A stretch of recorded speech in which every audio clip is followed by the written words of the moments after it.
Thank you, Gabriella. I was just saying that we will be playing Our Life Now and Forever today, the demo, and I'm already listening to the music since I had to open the game up and make sure that it fits the screen. And the music, the piano music, is so nostalgic. It's already making me want to cry, even though I haven't played it yet. But it's so soft and so nostalgic. So I'm excited, but also I feel bad a little bit too. I was thinking about the fact that, you know, I'm gonna have two new best friends. I don't want to be like I'm replacing Cole, but like I can't replace Cole. I feel bad, but Cole will always be a best friend as well. But anyway, let's go ahead and continue. Look at them. We have Chu on the right and Tamarack on the left. And Chu is non-binary. I think gender fluid specifically. So apparently in step one they use he/him pronouns because they're AMAB and they don't have any other frame of reference.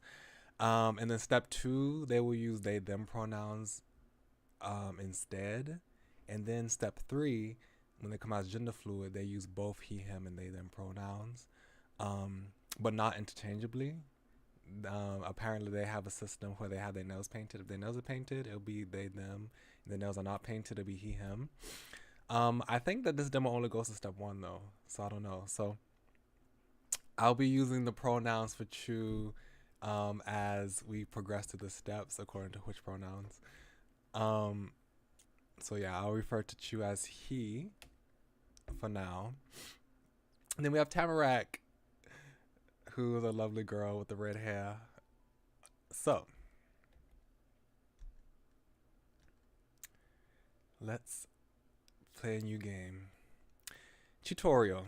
Welcome to Our Life Now and Forever intro demo. This is a preview that includes the first few scenes of the game's prologue. Expansions and improvements to the game will come out as time goes on. For example, the finished version will have partial voice acting. This initial demo doesn't have any voice lines. When the game is complete, the entire story will be playable from start to end for free. However, optional paid DLCs will be available to add in more scenes.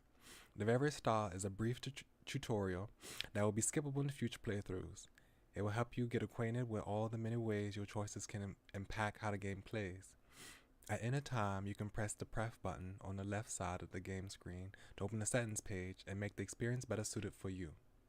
You can change the text size, font style, sound volume levels, turn the light animation elements on or off, and other general options. The story of Our Life Now and Forever spans 12 years, with the character you play as beginning as a 10-year-old child and ending as a 22-year-old adult. So yeah, that's one of the differences. So I think this game has a fall-centered theme, as you can probably tell by the acorns and the fall colors, like they're wearing jackets and things like that. And we started as 10 instead of 8. I think we started as 8 in Our Life. And Our Life, Beginnings and Always. And Beginnings and Always was summer based. In between those points are two other stages of life: 14-year-old adolescence and 18-year-old young adulthood. These time periods are referred to as steps 1 through 4. This demo only contains scenes from childhood. You will be able to determine almost everything about the playable character: name, appearance, personality, pronouns, skills, weaknesses, how they act, what they feel, and more. And with all of those details all those details can change as you grow up over the course of the game. However, they won't be forgotten. Who you are and who you were is remembered by the game and the characters you meet. Choices you picked in step 1 can still be referred all the way in step 4. It builds together. The goal of Our Life is to let you truly live your own unique life in the quaint mountain town of Golden Grove. But there are also two lead characters who grow up alongside your MC: Tamarack Bauman and Chu Lin. You have the option of being their friend, pursuing one romantically, just having them simply be people you know, letting your connection change over time, and so on. Your relationship is customizable and progresses at whatever rate you want it to, if you if you want it to. Though there are a couple limits to what you can do. You can't date them both or break up with one after officially getting together.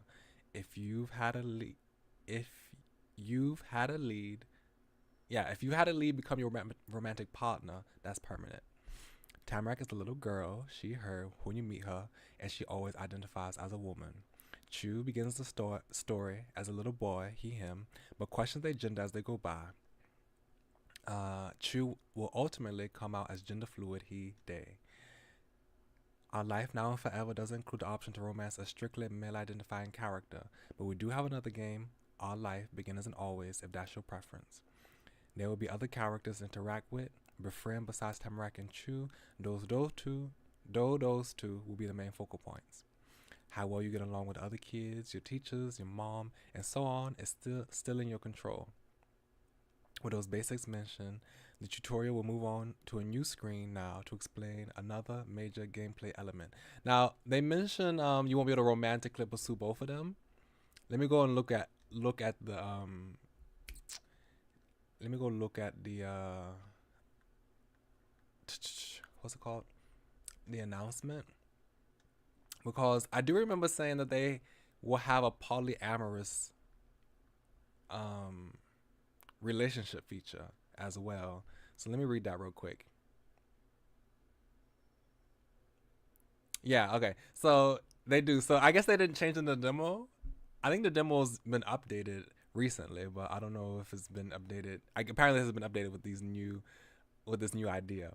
But it says, so I've changed my own mind. You'll be able to end up in a relationship with both Chu and Tamarack if you want to, when Our Life Now and Forever is fully released.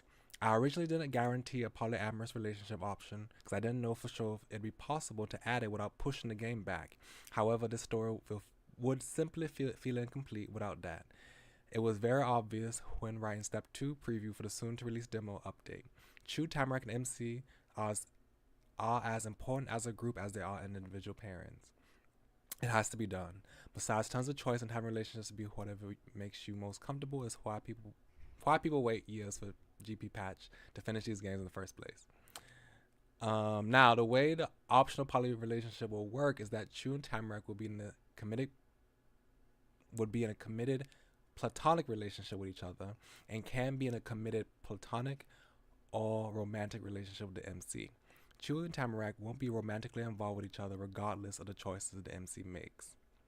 And this relationship dynamic will only be available in Step 4, Adulthood. It won't be something you can get together during the bulk of the story because Chu and Tamarack do need time to sort things with each other over the years before taking that kind of step. Okay, so I just wanted to mention that because I do remember seeing that. So, now, with those basics mentioned, the tutorial will move on to a new screen now to explain another major gameplay element. The first thing you will do in Our Life Now and Forever is design the appearance and basic details of your character. You'll be able to select a first name, last name, add a nickname too. You can also give your MC their general size, choose their dominant hand, and so on. The sex, gender of the MC is customizable as well. That will be addressed more later. The remaining parts of this section are all the many ways you can edit the appearance of your character. A cute dress-up doll icon is included to give you an idea of what your playable character is like. You can change every aspect of the doll from the shape of the head to eyes, to the hairstyle, to the coloring of each element, to what they wear. The customization can be extra unique in having the hair and or the eyes be two different colors, tweaking the exact tints of the colors, flipping the direction of different elements, and more. There's even one special tint that allows you to exactly match the hair and or eye color of your biological mom in the story. So we have a biological mom this time. Or you can stick to preset options if you're happy with them or want to get through the customization faster. You can even randomize the MC and go with what chance gives. What you choose will be referenced in the script, and the icon image you put together will appear in the text box when your character speaks unless you turn the element off. The game has a first-person perspective, so you don't see your MC standing alongside the non-playable characters in a normal character sprite style. This first round of designing will set some important basics like eye color and skin tone that will never change for the rest of the story, but almost everything else can be altered eventually. You can get the option to use the screen to recustomize your MC significantly at the start of each new step. You will be able to change your first name, nicknames, pronouns, hairstyle, what they wear, add scars, etc. if you want. Along with the major recustomization sections at the start of the steps, multiple times during each step, you will also be able to alter just the clothes of your MC. If you want your MC's outfit to be simple for exploring outside and nicer when they go to school, you'll be able to do that. And new decoration options such as facial piercings will become available once your character has gotten older. That's everything for this initial screen, so we'll let you begin. More tutorial sections will pop up as you reach new gameplay features. Thank you so much for playing. We hope you have fun. Yay! With that all out of the way, let's get started. So we got. See, I don't know how to describe these face shapes. Kind of like oval, square. I guess square and this. I don't know how to describe these. This is kind of no, that's square. That's kind of like circle. I don't know. But let's see.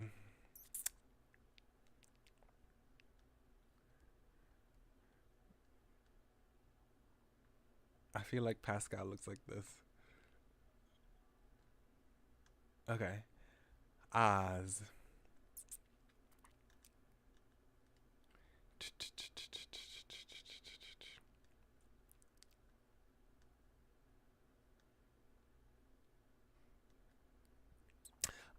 I want some long lashes. So I'm kind of tempted to choose this one, but my eyes are a lot smaller.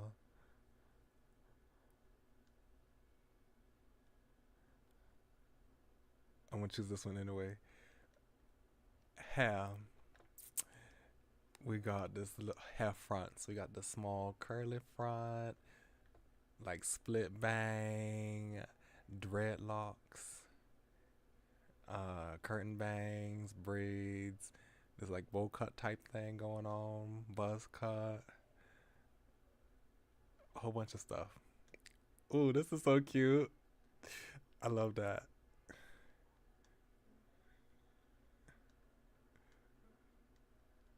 The braids. I'm so happy that they got different hair textures, especially curly hair textures and braids and things like that, because you don't see a lot of this stuff in a lot of character customization. So I'm so glad that they included this. Okay, so I think that the best one is this one for the front, and the back we'll go with this. Ooh, this is my dream. Like in real life, I'm trying to grow my hair out. It's getting there, but eventually I want it to be this long. Okay, so accessories. Also, can we change the color? I forgot about that. This UI does. It does. I like this one a lot. A lot more than the previous one. This is a big improvement. So the eyes, we got. Let's see, my eyes are golden.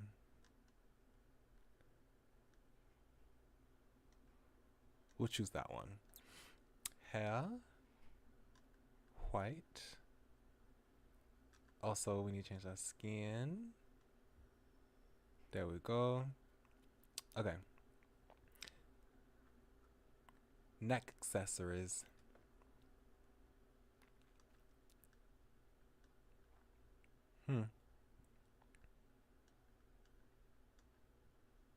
Cute. Cute.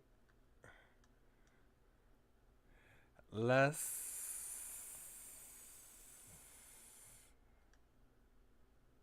I like this one better. Um, overlays.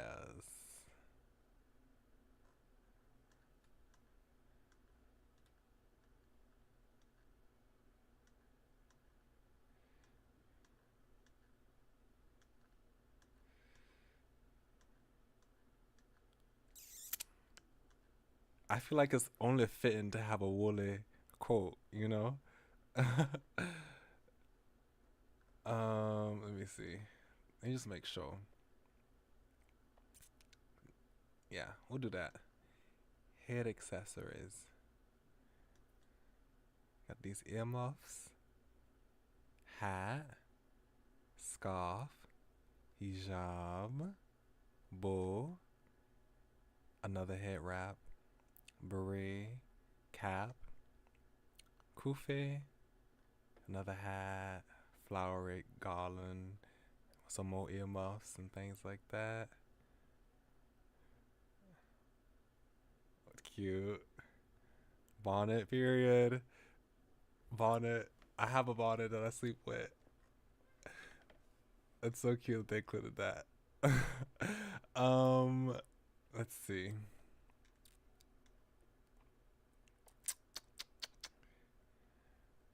Do I want to have some on my head? I mean, I like these flowers, but it's like, would that fit with the outfit? Let's do it. We got glasses, but I, Pascal, do not wear glasses. We got earrings.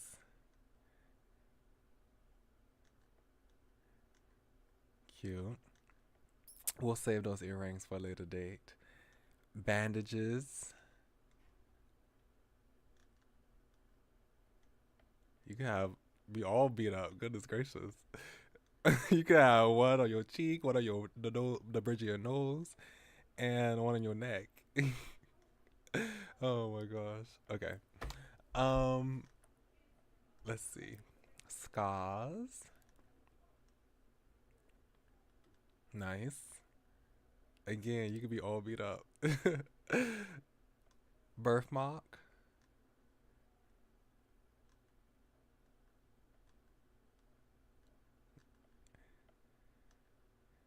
Vitiligo, which I'm so happy that they included. I feel like vitiligo's been getting a lot of representation recently. I have an uncle who has vitiligo. He doesn't have vitiligo like all over his face, like you like might see online. But he does have vitiligo um, by his eyebrow. His skin is very pale around his eyebrow, and it's blonde too. Yeah, so the rest of his skin is like medium brown, but he has a and black hair, but he has blondish hair and pale skin around his eyebrow. So moles.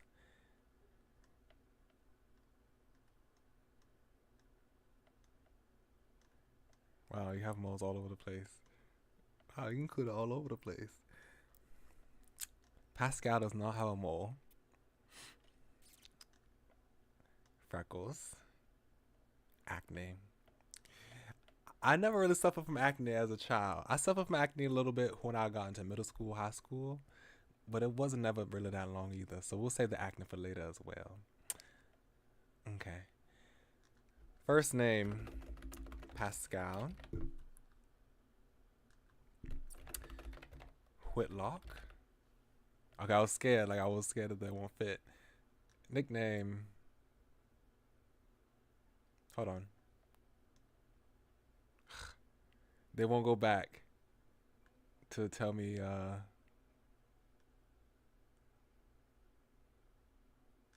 can't remember if what the first name was and how they made the nickname based off of it. Can't really make it think of a name based off of Pascal. I think someone's called me Whit before. I think Whit is an actual name. But no, just call me Pascal. I am right-handed. I am a tall. I've always been tall. Um, I was like one of the tallest people in my kindergarten. I have a small body type. Hello from the tutorial again. Now you can customize the identity of your MC. Like the MC's appearance, you can make this aspect of your character as personalized as you want or not make use of the most specific elements. Oops.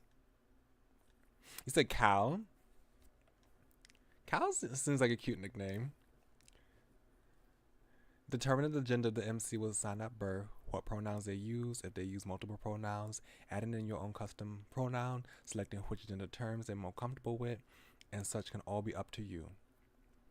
You can also change everything except your assigned gender at birth at the start of every new step. If you want to begin with one type of identity and then have your MC go through a transition once they're older, that's completely doable. Feel free to select whatever feels the most comfortable at this stage of the story. Cal. Cal. I feel like Cal also, though. Cal kind of sounds like it's referencing another name, like a different name. But maybe I'm thinking of Call. Not Cal, but Call.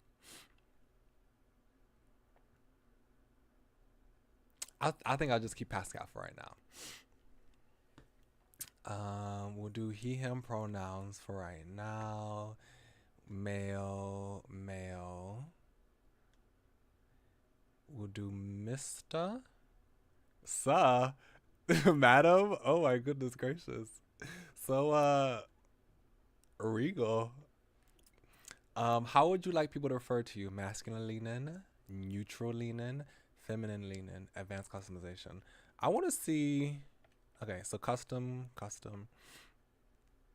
So they have advanced. So you can select multiple.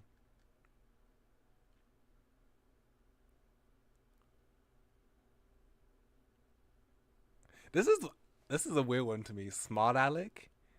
Alec is being used as a gender neutral term instead of girl or guy. But Alec, in my opinion, is very sarcastic. If you call someone a smart Alec, that's not a compliment at all. So I don't know if it's supposed to be used in that sense, like it's supposed to be an insult, but given the fact that they have girl or guy as alternatives, smart girl, smart guy doesn't really seem like it's supposed to be an insult. So I don't know. Alec doesn't seem nice. I've always seen smart Alec as like an insult. People when I was 10 years old, people called me Mr. my last name. They used to do that in school. Like, for example, if my teacher was trying to talk to me, and my teachers was trying to instill like a sense of mutual respect. They'll say, Mr. Blah, blah, blah. That's what they would say to me. Okay. But yeah, I do like how that you can customize which ones you want to do. But I'll keep it simple. We'll do masculine leaning. Now that you got your own character ready, you'll be able to influence the appearance of your biological mother. She has 3 hair textures and 6 skin tones. You can have a look as similar as different to your MC as you like. She chose to raise a child on her own and use artificial insemination to give birth to your character. Oh, interesting. The biological father never appears in the story. So, if your character happens to look none like their mom, it can be assumed that they take after their off-screen father is dead. You also get to choose what term your character refers to her by. Currently, it must be a title in order to make sense in the script. If you enter her first name, the phrasing won't make sense. Later builds of the game may be suited to calling her by her name instead of a title. You will also be able to change the title you use for her at the start of every new step. Her skin tone and hair texture will remain consistent for the rest of the game. Okay, so let's have her be.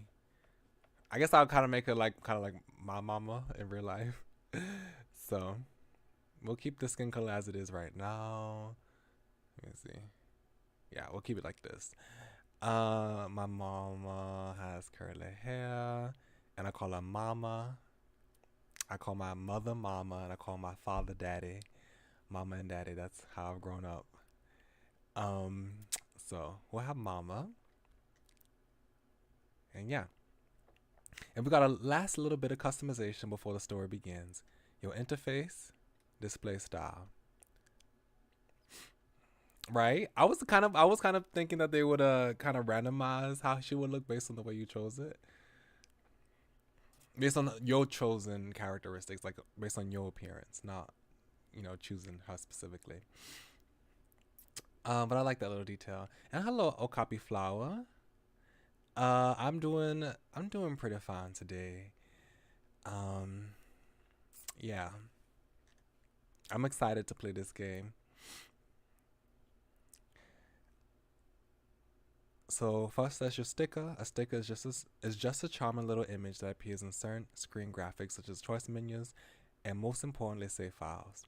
You can easily track different playthroughs by using different stickers, and your sticker can change whenever you want by clicking the info button on the sidebar and going to your details page. One example to use it would be if you have a playthrough you're enjoying, but in step 2 you're not sure if you want to romantically pursue Tamarack or Chu. You can take that same file, change the sticker, and make another save. One version of the story and sticker will have you dating Tamarack, and the other sticker is a separate story with you. Interested. Okay. Finally, there are two different text box styles to choose from. A traditional visual novel arrangement with the box always along the bottom of the screen, a more comic book style, where the speech bubbles are positioned next to the one talking and at the bottom of the screen when there is narration. You can switch between them at any time on the preference screen. If the button simple text box is highlighted, you will have the visual novel style. You click to unhighlight that button. You click to unhighlight that button for the comic book style. By default, both text box styles will have the icons to show who's speaking. Those can be turned on or off through your preference settings as well. Thank you for reading the beginning tutorial. Okay. Well, choose a sticker. How about these books? Since I like books. And a visual novel style without icons. Visual novel style layout with icons. Yeah. I want a visual novel style layout. We'll see how that goes. Continue. Okay, here we go, y'all. It's starting. It looked like fall in Golden Grove. More than any place you had seen before, it could have been one of your old picture books to show little kids what autumn was supposed to be. There weren't any green trees or bushes, but there weren't just bare branches yet. It was almost the same as normal. All that had changed were the colors: red, orange, yellow, brown. Even the blue of the sky high above your head seemed different than it did in the summer. It wasn't as bright either, as though it had gotten tired of sparkling by this late in the year, or like it was even farther away from you now that you were in this place. The plants and sky didn't get this way where you live, where you used to live. So this time, we're the ones who lived, who moved, I should say, instead of Cove. We moved. And I guess Tamarack and Chew will be the ones that introduce us to town and make us feel welcome. That's a nice change of experience. Yeah. So yeah, they mentioned that. I was reading that this game is gonna have. They said there's a lot of improvements from the first game. So like with the customization as you saw, but also they said that the gameplay, um, like the mechanics and things like that, the variation is going to be uh a lot more complex than the first game. And obviously, since they have two characters, but even besides that, I'm pretty sure um, improvement based complexity is going to be present as well. Your thoughts continue to jump around while you stood there in the big circle of street at the end of the road. It was a weird path to you. It couldn't take you ahead or to the sides or anywhere else like most streets you are going down. This one only came right here with those big houses. The view in front of you was something you'd only ever seen in photos before and from stapled together papers that advertised the middle house being for sale. It had been a picture book to you until this day. Now you knew that it felt like fall here too, because it was cold outside. Chilly enough that you sometimes held your eyes closed for a few seconds longer than usual to try keeping your eyeballs from feeling like they were going to freeze inside your head. This was a real place, the icy air surrounding you said, and you were really in it. And it was where you were going to stay. That was new. Your mama and you had lived in apartments before, and never for very long each time. That was until she got a job in this not that big town and bought a new house. You wouldn't be going anywhere else for a long time. Now, in that moment, you couldn't imagine being there forever. Well, the title would like to disagree with you, or me, I guess. But that was just the way it was. The old tan house at the very end of the long, round road was now your house, standing tall with the two others by its sides. Those buildings were homes too, with their own people living inside. And those people, in those ancient houses, were going to be your neighbors. Choice, it seemed okay to you. You felt kind of mixed up inside. You were super excited about everything happening. You were mad. There wasn't much you had felt about that. It all made you so sad. It made you you felt scared. This would really be something you thought. Going back, a little back to my prepubescent self. I think that I'd probably be pretty excited about this. No one was gonna be born anymore. And it was even better because you would be doing this with your mama. And it was good that that part was nice, since your mama was no fun. Well, my mama is fun. You'd have so much fun together. Pascal, come on over and take a look. Oh, that was your mama's voice. You hadn't noticed she'd gotten so far. You wasted no time catching up in order to reunite with her. Off the cul-de-sac road and cutting across lines of grass and sidewalk, you reached the picket fence your mama had called from. The gate was unlocked. Unlike the other houses, in front of yours, unlike the other houses, in front of yours is a tiny gray stone walkway that led up to a couple steps, and those steps led to the door. You walked along the private path, making sure each foot landed squarely on a rock and not one of those dirt cracks in between when you arrived at the end of the line. Then you hopped up the tiny stairs to join your mama. There your mama was, standing at the edge of the porch, arms folded and waiting. Look at her. Those pink curls and pink eyes. Hold on. She's so pretty with her pearl teardrop earrings. She must have been moving around before because of shiny opal, not pearl, sorry. Shiny opal earrings she had on were twisting from side to side a little bit. You knew they were going to be opal stones. You know they were real opal stones because she told you before when she first got them. She also told you a long time ago that her normal name, not Mama, was Opal. Oh, her name's Opal. Cute. Yeah, Opal has a Sprite.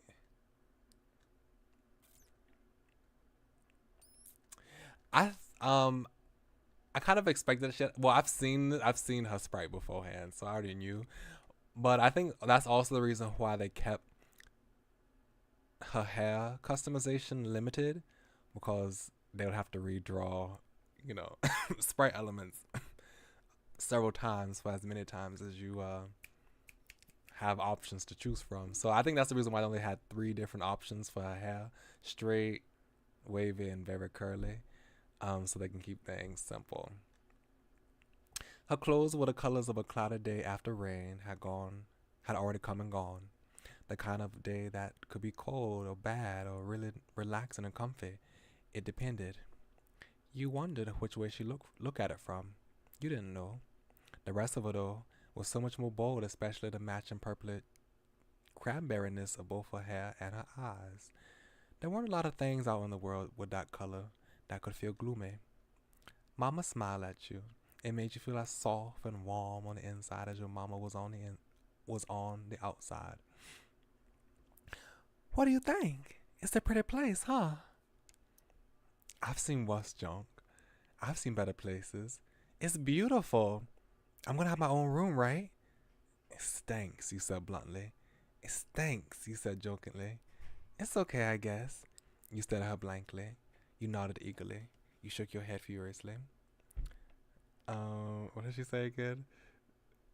It's a pretty place, huh?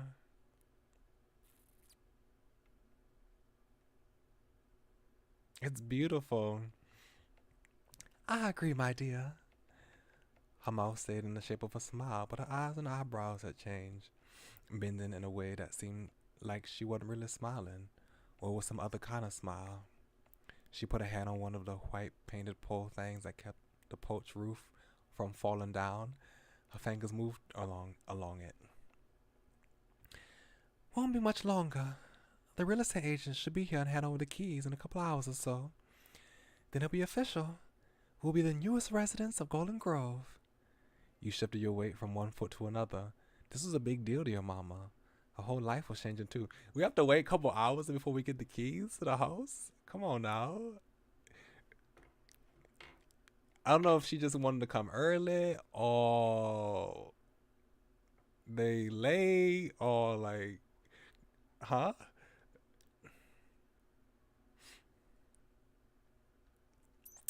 And yeah, you can call her Mama Sheep if you want to. But how come we have to wait for several hours outside of our own house? You hope it wouldn't be a mistake. You don't want your mama to be sad. Well, we've seen the yard and the outside. You don't have to wait here the entire time. How about you go look around the rest of the neighborhood? She bent down, placing her hands on her knees in order to speak directly to you on the same level. It's a safe town, especially this area. You should be able to play freely out here. You perked up at the suggestion. You jumped happily. Your eyes went wide in fear. You grasped her hands, wanting to stay together. You huffed happily. You frowned at her. You merely shrugged. You covered your face with your hands, not wanting to go. You turned your face away from her in defiance. Also, I noticed that these these choices are all, they're just all listed as possible choices. They don't have a tone indicator or a motion indicator like in the original. Like they don't light up with a specific color. I don't know if they wanted to make that, like if there was a specific reason behind that change. But yeah, let's jump. Mama went back to her normal way of standing, with her head up high and her arms folded.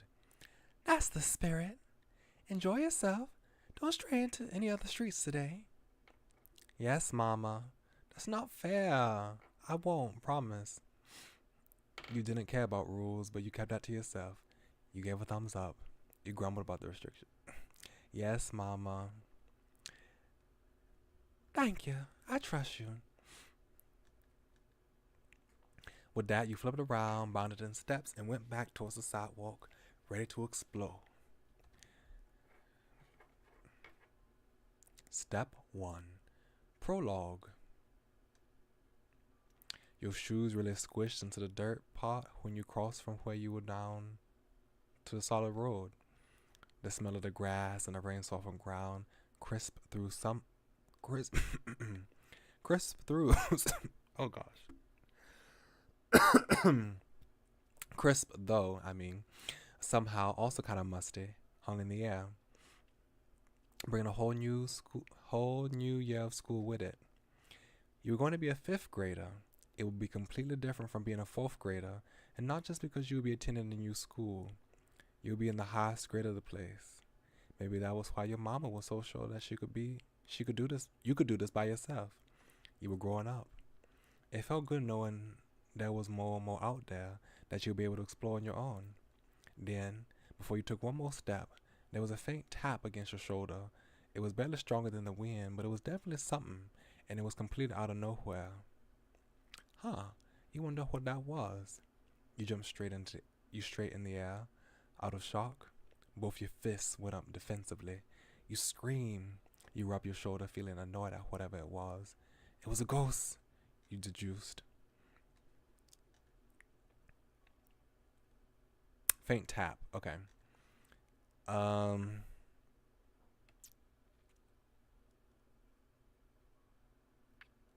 would I react to a tap? Jump? I would maybe jump.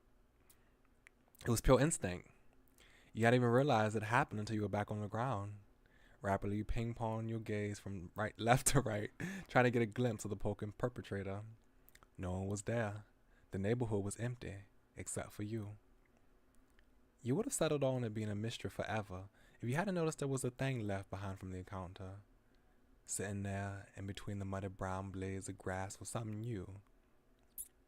Interesting. A paper airplane? Who would throw this at a stranger? And who would disappear after doing it? As you considered those questions, your gaze shifted back towards the right, the side of the street where the tap came from. Whoever sent this to you must have gone that way. You crouched down to grab it, while keeping a lookout to make sure that nothing else snuck up on you. The paper didn't feel the same crinkly, crackly way most normal paper did. It was thicker, somehow almost like a piece of cloth. It was cottony. That wasn't the only part that stood out. The page was a tan color with dark brown lines, not white or blue or white and black or some regular. More questions to add to the confusion.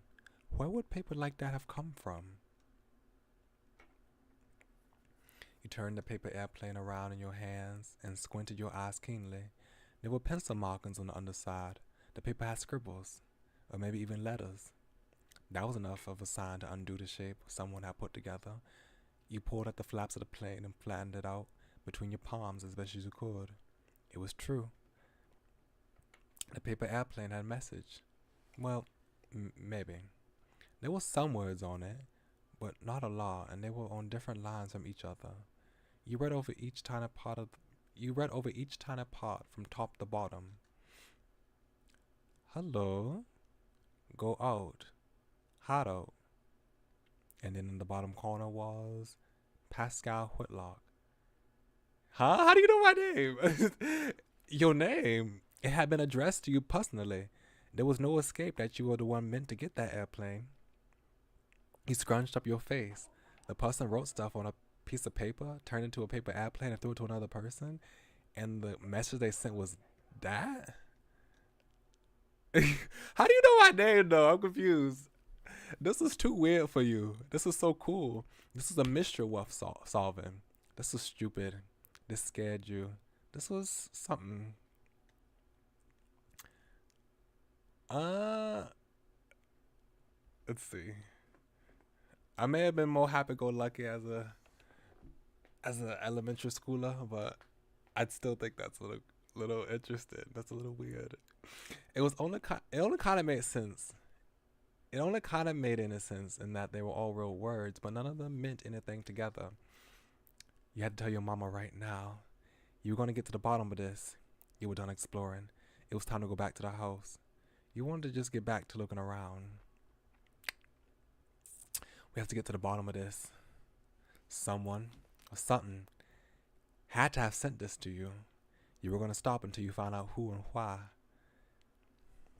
Past the parts where the light shone through the clouds and the parts where it got darker. You began your investigation by heading in the same direction the paper had hit you from. The half circle of houses was out of sight by the time the normal sidewalk ended, and it really ended. Instead of connecting to another street with homes or stores, there was a car road behind you and a bunch of trees and plain ground in front. Going down the road would have to bring you to the rest of the town eventually, but you were sure that it would be straying too far, like your mama warned against. That was okay. You had other options. Bending in between the dark trunks and bright leaves were two lines stamped out through the grass. They went in opposite directions. It was a crossroads. One led more towards where the neighborhood was, but back further, right on the edge of where the forest started. The other went completely into the trees, a walking path for the people who live here. You went there at the start of this turning point in the woods in your life, feet poised to move over the stirring thicket of the flow. Okay, let's just take a moment to look at this background. It's almost kind of with the mushrooms growing on the tree trunks and the beautiful orange and red and yellow leaves.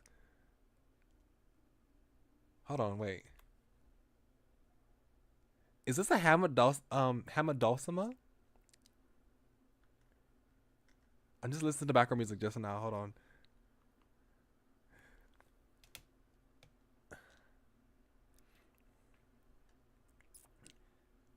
Ah, that's so beautiful.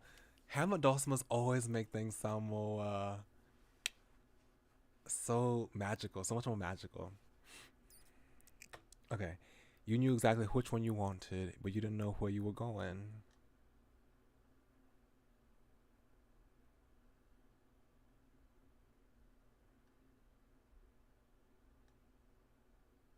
How could you know which one was better? You never tried either, and there were no clues on where to start now. It was a puzzle that made you pause. You thought about it as hard as you could, and even shutting your eyes to focus. Then finally, you went down the walking path on the left. You went along the tree line to your right.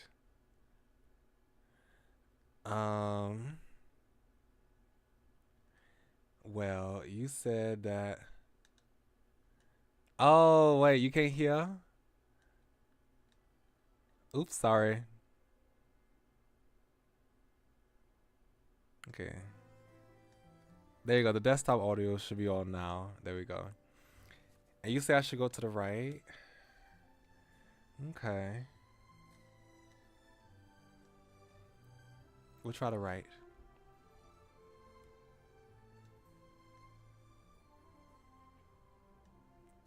Okay, good. And your quest continued. The path ended up being a kind of a trick. You ran out of dirt to walk on after a minute or two and became plain grass everywhere. Luckily, you only had to keep following the curve being a brush and the tree trunks that separate the forest from not the forest to know where going where you had planted. No. And tree trunks that separate the forest from the not forest to know you were going where you had planned to go. Okay. Then, as you strolled even farther, something new came into view. You almost didn't notice it at first. Stretching about as high as the trees and made out of practically the same colored wood as a tower sort of thing. The bottom of it was almost empty space with thin stick poles at the corners and almost a full wall. There were little fake rocks stuck to the boards of one side, probably for people to climb on. Above was an actual floor with a slanted roof and railings around. Some roots dangled off of it in multiple places. The thought came to you that it had the same feeling as a tree house, except not in a tree. It definitely wasn't a real house. You might have found a local playground. Curiously, you moved closer until you were right in front, and that's when you came to the shocking realization that there was something up there at the top. I squinted to try seeing more clearly, and your neck bent back so far your head might fall off. You could make out a lumpy pile. You just stood there looking. You shouted out. You gave the base of the tower a swift kick. You gave the base of the tower a good shake with both hands. You grab onto the pot sticking out to try climbing up there. Yeah, climb, right? Reaching one hand high and the other closer to anchor yourself, you grab hold of the different fake rocks attached to the wall. You then situated one of your feet onto the lowest climbing point. You huff and strain your arms to pull, and the foot on the rock then carried all your weight as you lifted the other into the air. It was tricky, but you got the second foot against the rock of its own that was higher up than the first. You made it fully off the ground. The sudden sound of clattering ruckus from inside the fort made you flinch in place. It was a scrambling, a sudden noise that you knew came from movement. That lump stopped being just a lump. It shot up, bent right over the railing, peered down and saw you. Look at him. It was a kid. Who were they? That's all you could wonder. You couldn't look away from their eyes. They were really deep brown. They had a pointed hairline, you noticed. You liked the fluffy hooded coat they had on.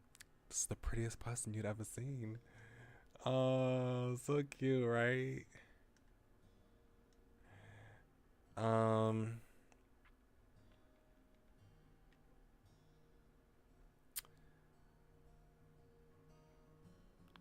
I'm going to say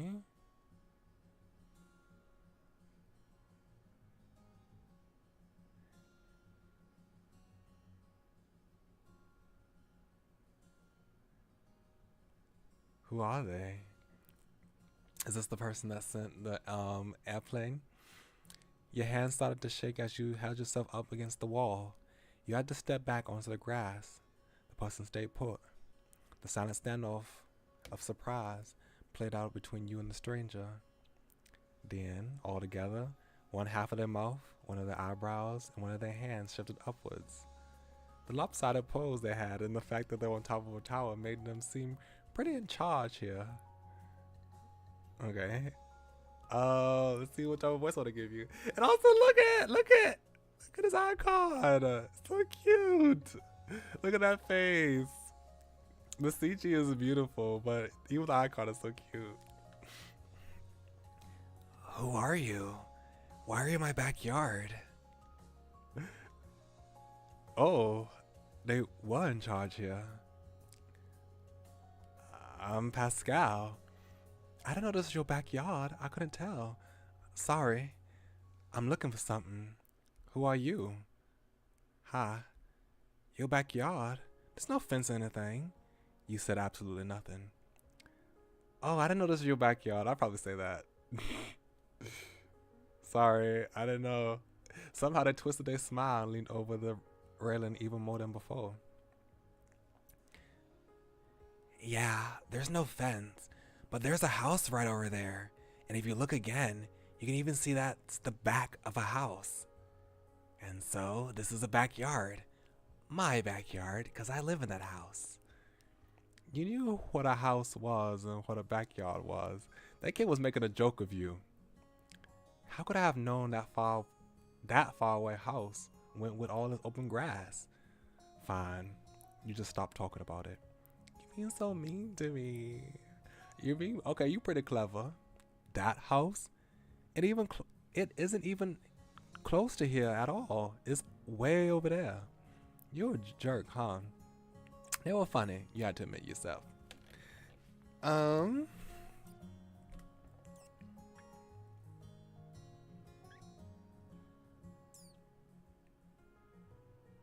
That house?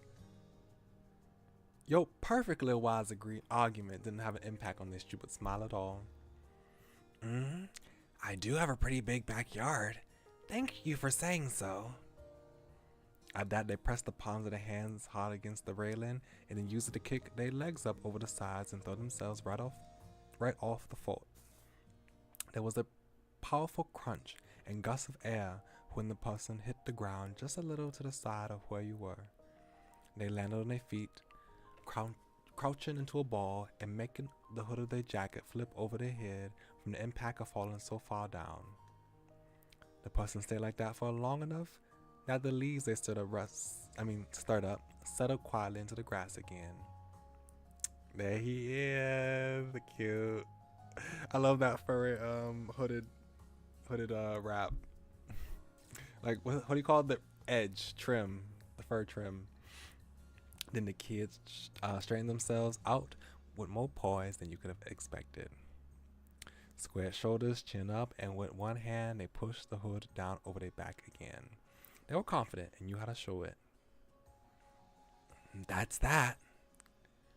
Why would you do that? That's so cool. That seems dangerous. That was so dumb to do. Could I try jumping off of there? You could have crushed me. You were left speechless. It was impressive. You were left speechless. It was crazy.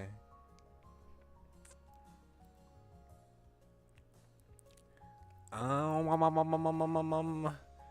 me see how they did it again.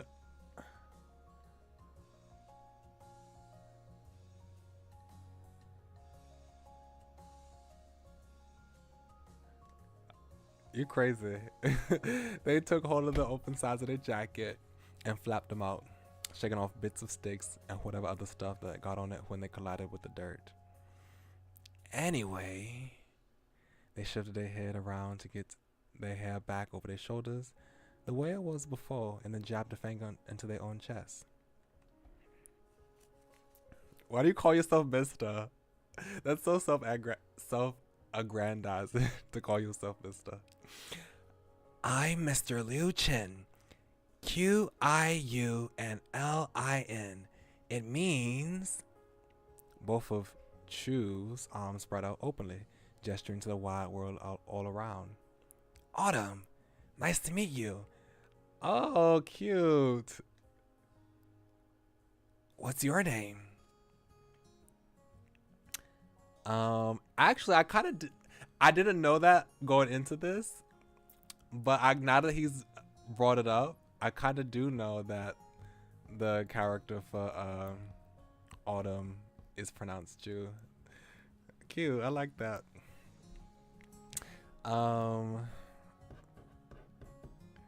The only reason why I know how to write it is because it's the same one in Japanese. My name's Pascal.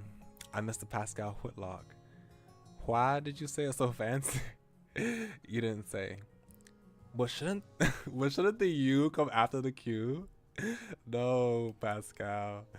I already knew Chu meant autumn. It's Chinese. You're not a mister. You a kid. Why did you say it weird like that?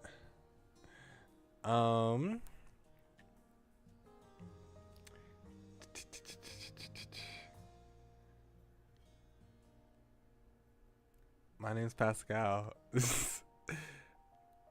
Great. But what's your whole name, Pascal? He was persistent enough that you gave him your name in the end. I'm Mr. Pascal. Why do I have to say Mr. though? Like, that's so weird. Introducing myself as Mr. I'm Mr. Pascal Whitlock. That was perfect, Mr. Pascal Whitlock. Wait, and also, how old are you? We seem pretty similar to me. I mean, yeah, we seem pretty similar to me. I'm 10. That's none of your business. 10 whole years, double digits. You put up all 10 of your fingers. You didn't answer. I'm 10. Chu slapped his fingerless gloved hands against the front of his chest to show how taken aback he was. That's so cute. Wow. Wait, I'm laughing. Wait. Whoa, so am I. I mean, I guess it's a small town, so it's like, that might be surprising, but he's so dramatic. Nobody else close by was exactly 10 before, but now there's you.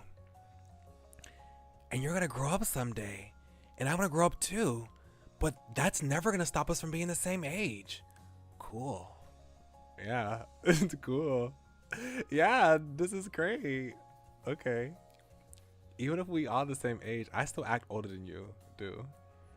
Even if we are the same age, you still act older than I do. You just stood there quietly. You shrugged over it.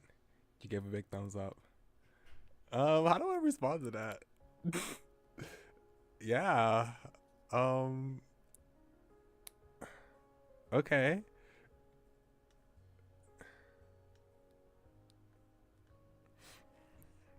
That was fine to you. But also, I just realized that his icon also changes according to its his expression. Like even here, like they match. That's so cute. Yeah, he said that. He said that choose Chinese for autumn. The talk you were having ended with a clear clap from Chu to bring it to a close. Now that we're people who know each other, I still want to hear what you were doing. I lived my whole life in this town, in this neighborhood, in that house, and I've never seen you anywhere. There's gotta be something going on. Well, okay, so apparently he can't be the one who sent that plane, since he didn't even know who I was. You reached right into your pocket and presented the mystery paper to Chu, wanting your explanation. But before you said anything about it, Chu wheezed with a tight grimace. He looked as stiff as the wood tower behind him, just like that.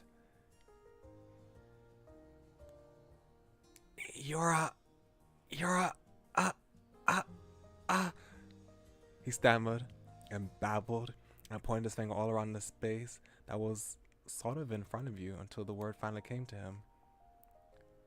A sorcerer! A sorcerer? What? No, wait!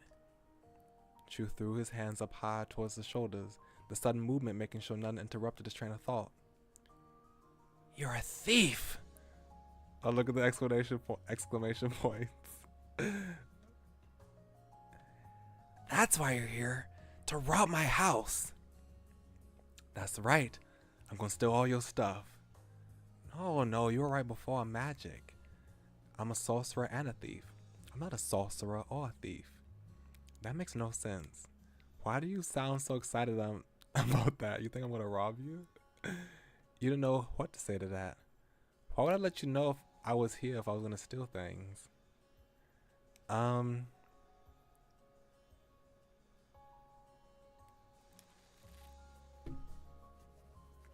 Yeah.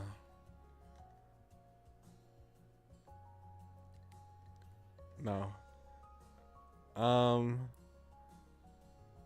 Why do you sound excited? There you go. 'Cause I figured it out, and I caught you. Do you really think I'm a robber?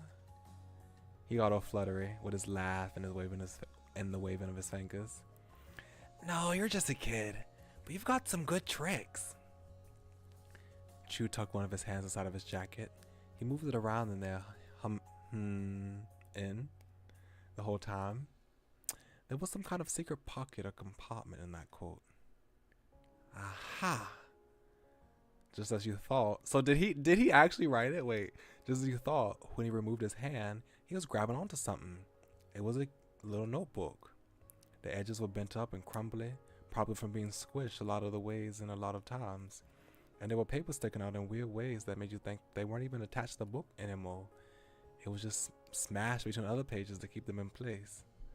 But the one thing you noticed the most were the colors, tan with dark brown lines. It was the paper from the airplane.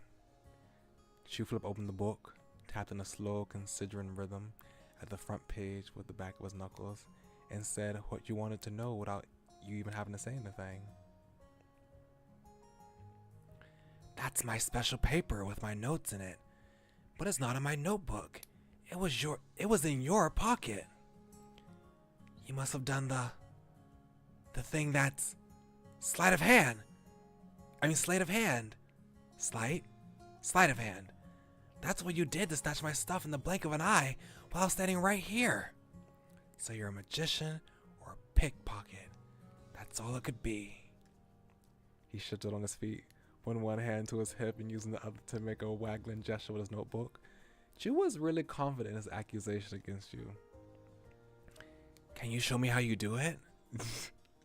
I didn't even do it though. But the wave of motion Chu did was too much for the old notebook. It bent in half upwards, half downwards with the momentum of its owner's arm. Some of the paper slid out. They drifted to the ground lightly, the same way leaves fell from the trees. You stared right at them, sitting there freely like that. Chu didn't. You lost it, Chu. You're right. I don't know how that paper disappeared from you. You were being sarcastic. Maybe you just dropped the paper and I picked it up. You silently stood there. Yeah. Nah, I never lose things. You obviously the one who wrote that letter to me. I just want to know how you knew my name beforehand. I'm still stuck on that. I need an explanation. He said it proudly, still not paying attention to the papers cluttered around his feet. They were pretty much just waiting to blow away in the wind at that point. There are papers on the ground, you know. I think you might want to look down. You never lose things, you've already lost more papers. You decide to let Chu figure out on his own if he ever did. Bashfully pointing the finger down. You jerked a hand right at the papers currently on the ground. You wanted to tell Chu about the papers but were too shy. You hope Chu never noticed what happened. It would be funny. You hope Chu never noticed what happened. It'd be what he deserved. You know there are papers on your feet, right? Chu's eyes widened. He lifted the notebook over his head and twisted his feet outwards to more fully clear his view of the grass below. Finally spotted the missing pages. Whoa, thanks! In the middle of talking, he dropped to his knees to scribble the loose papers. It only took a second for each one to be gathered. He leaned off his knees onto his butt and made a little oof sound. From there, he got his feet against the ground while pushing up his hands, still clutching the paper so he could stand again. With that successful rescue mission done, Chu delicately flipped through the notebook, inserting the loose papers along the way between different pages. He went all the way to the end. Then Chu's complete book was pressed shut once more. Hey, that really helped, Pascal. A beaming smile directed right at your face almost had you covering your eyes, but before that happened, he looked away. Chu twisted to the side to better rummage inside the hidden pocket of his jacket. He made super sure that the entire stack of papers made it back safely in time. You heard a sigh of relief. And an even swooping move, Chu tilted his head back over his shoulder to reveal his face again. The bright expression from before was completely gone. He had that smirk again. So, did you see that? I don't lose anything. Are you kidding? You lose stuff all the time. You just find it again. Sometimes. It was only because of me. Next time I'm not going to tell you about it. Your cheeks got hot from embarrassment. You're a real idiot, you said tiredly. You're a real idiot, you said jokingly. You broke into laughter. Wow, Chu was cool, you thought. Dang, Chu was cool, you annoyingly had to admit to yourself. Next time I ain't gonna tell you about it. You just gonna lose your stuff if you wanna act like that. Smiling, Chu leaned a lot more forward, all the way onto his tiptoes. He stayed up and put his hands against his chest like it was nothing. You didn't know how he stood on them so well. I don't know about that. You seem really nice. You helped me out again. Thanks. Chu's fun with your reaction came out as a set of snickers. His cheeky mood drifted away once those were done. Chu twisted to the side to better rummage inside his hidden pocket of his jacket. He made sure that the notebook made it back to his normal spot. When he tilted his face back towards you, he was quiet and thoughtful. This is very mysterious. My paper vanished, and a brand new kid appeared in my backyard, all out of nowhere. I don't get it. Chu, I'm your neighbor now. I moved into the middle house on the street. Oh, the new neighbors. That's right, that's you. It makes so much sense. Oh, look at the little, like, excitement little things. I don't know what to call them. Then Chu shook his head side to side, flopping dark brown strands of hair around and trying to sort out his thoughts. But if you're just my new neighbor, and not a thief or a sorcerer, how did you know that was my paper? I didn't know, not for sure. What? You're showing my notes off to everyone that you saw in the world? Yeah, that was kind of the idea. Huh? You breathe in and let it out, and then try to explain the weird situation that didn't even make sense to you. I got here today with my mama. She's waiting for a real estate agent, so I had to go spend time doing something. I went down to the road and the paper airplane hit me in the shoulder and nobody was there. Chu nodded along, probably not getting everything you were talking about, but curious enough to just keep listening. I picked it up and opened the plane and saw the stuff written on it. I thought the person throwing the plane was trying to give me a message. I've been looking for whoever did it since. When I met you, I had to check if you were the one who did it. You went over the steps that led you to this point as best as you could, and Chu joined in with the conclusion. It wasn't me who made my any airplane, but the page and things on it are mine. He put his hands on his hips. Okay, so he truly is innocent. He's been framed. He put his hands on his hips as he thought hard about the info he learned from you. That means someone else somehow got a piece of paper from my notebook and used that to make their excuse me. And used that to make the plane they chucked at you for some crazy reason? I guess so. But if you are the one who wrote that, how did you know my name? That was on the note. And what were those other words supposed to mean? Hello, go out, hot out, Pascal Whitlock. It doesn't make sense. Oh, was he just like writing things down? He was just like writing notes. He was just jotting things down that came to his mind so he won't forget.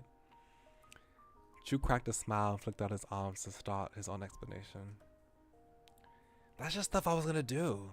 Okay, so maybe his family told him, hey, there's some new people coming out into town.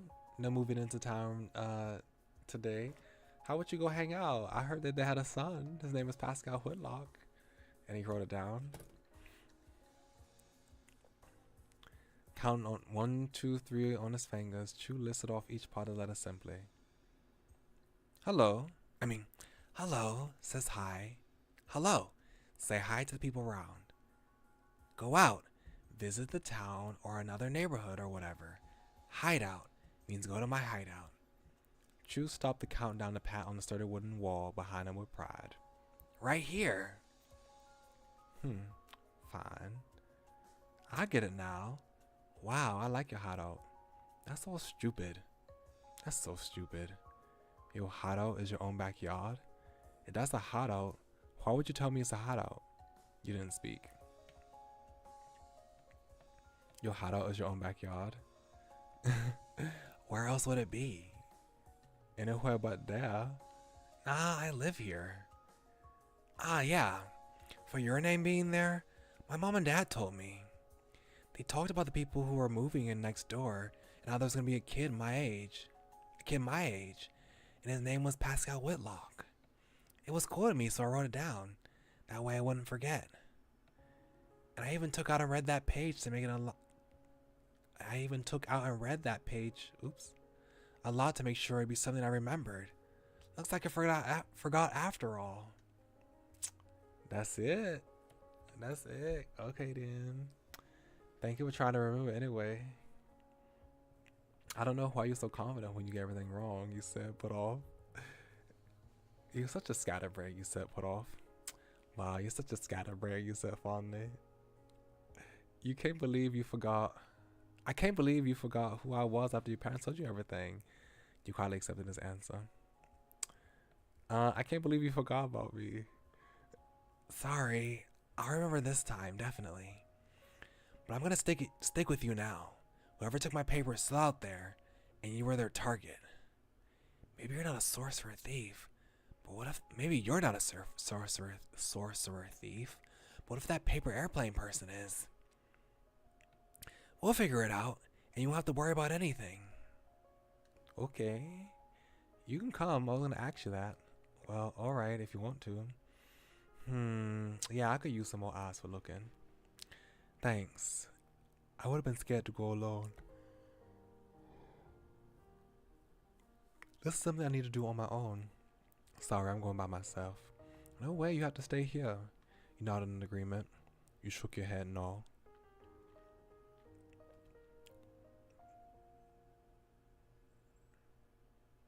Okay.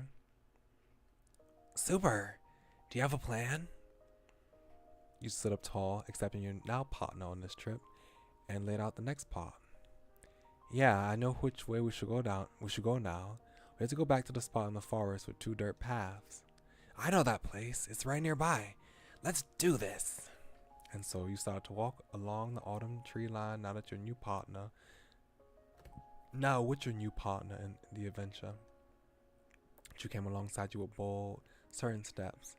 You were going to find that paper airplane person. Soon you reached the head of the path.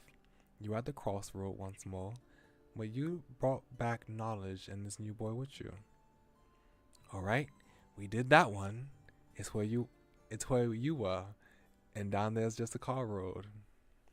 Also, I see that we also have expressions for our icons too. Nice. You stood by Chu, gestured around animatedly with both hands. You don't know if that helped him understand better, but you couldn't keep still. But there's that way over on the other side. Oh, look at the little cute top teeth. You bent your knees, stretching both arms, and pointed across the fog passage to where the secondary imprint was. Chu couldn't possibly miss it with your direction. With a tilt of his head, Chu grinned in agreement. That makes sense to me. The decision easily made, you and your crumbling footsteps started up in unison, and still your quest was continued. Once you went through the forested path, you truly entered the wild woods. Nothing else surrounded you any longer. Nature spread across the wind with a narrow dirt line and fence being the only sign anyone had walked in the spot before you. People were only visitors here. Golden and red leaves gently rustled against each other in thick clumps, with each tree's branches flowing into each other's nearby. It was enough to keep the sky and sun out almost completely, but the leaves burned bright, the light basking over from above. The foot-made passage continued to twist around high up. The foot-made passage continued to twist up, high into the mountainside, farther than you could see. You were amazed. This was sorta nice. You felt uneasy. You preferred the neighborhood over the woods. It was dirty and icky. This is your kind of place. Your curiosity was piqued. It was so boring. That was a creepy place. Awesome! You regretted coming out here. The forest was frightening.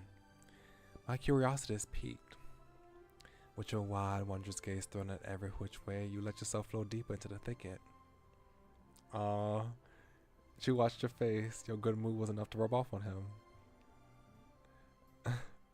We got a side profile too. I hang out in the neighborhood or other parts of the town most of the time, but the woods can be cool too. Really? Why don't you come more often? It's right by your house. I've lived here forever. Every day of my whole life. Stuff's always going on with people in the neighborhood and in town. The forest is the same whenever you come back. Trees, bushes, some birds. It's kind of weird when you think about it. Besides, the plants looking different when the seasons change. It's like time doesn't exist here. Casually, Chu lifted up his hands from his sides, only to gesture downwards to the forest floor. And hey, you know, this path we're walking on has always been here, even before I was born. He strolled along, kicking at the little piece of rock on the road and looking straight ahead. It's probably been around for as long as this place has been Golden Grove, or even longer. For a second, he was thinking so hard that the smile he almost always had went away. Then something made him chuckle and he pointed over to the side. But that fence is kind of new. I remember there was just being the dirt when I was little. That's the only thing that's ever gotten different out here. Wow. The quiet bubble that existed here in the forest, away from town, popped from a sudden unnatural clatter. You stop. It was a whooshing, thumping, and stirring up of the leaves like something had crashed into them. You and Chu shared a look, both checking that the other heard it too. That wasn't me, and that wasn't you either. Yeah, you knew for sure that wasn't the wind. It had to have been an animal or a person. And when it came right over there, that thrilled Chu. No, and it came from right over there. That thrilled Chu. His voice shrunk into an eager whisper. It could be them. The mysterious paper airplane sender. Let's go before they get away. You decide to just take a peek. You wander through the bushes to find the source of the sound. You picked up a stick to throw that way just to see if something happened.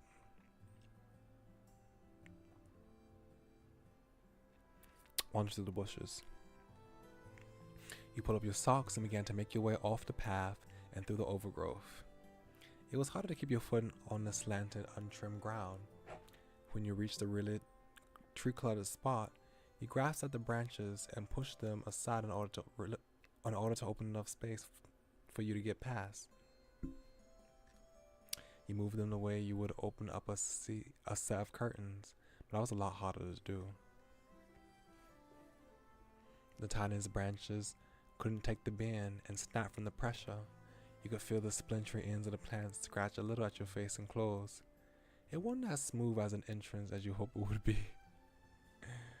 Oh, nice! Fallen leaf. On the other side of that tree line was still the woods. It was kind of an empty part. There were a lot of open ground with no trees or bushes growing and a ton of leaves that were gathered into piles. Past that clearing, the trees were back, even more closely pressed together than they were by the path. It was mysterious. There was nowhere easy to go, and nothing seemed out of place to you until...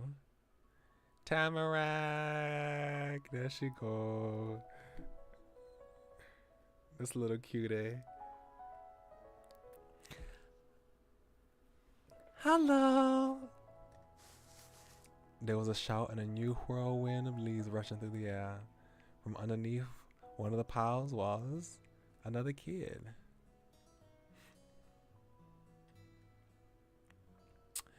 I don't want to say that that was the prettiest person I've ever seen, because I would say that my mama is the prettiest person I've ever seen. That's not something I would probably think. But I would probably say that they had sparkly hair, and it fits with the autumn scene. It's so cute.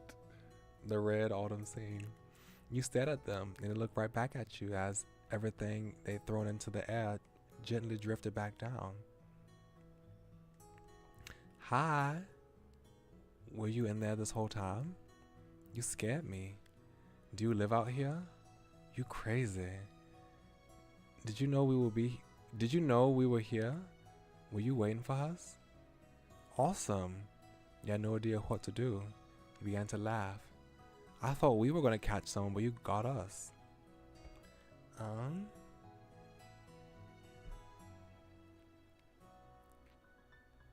Were you waiting for us? Not us, just you. And you came. Woohoo! Oh, thanks, you said earnestly. Well, thanks, you said in a flat tone. Oh, you shouldn't have, you spoke jokingly. You shouldn't have, you spoke seriously. You don't know what to say to that.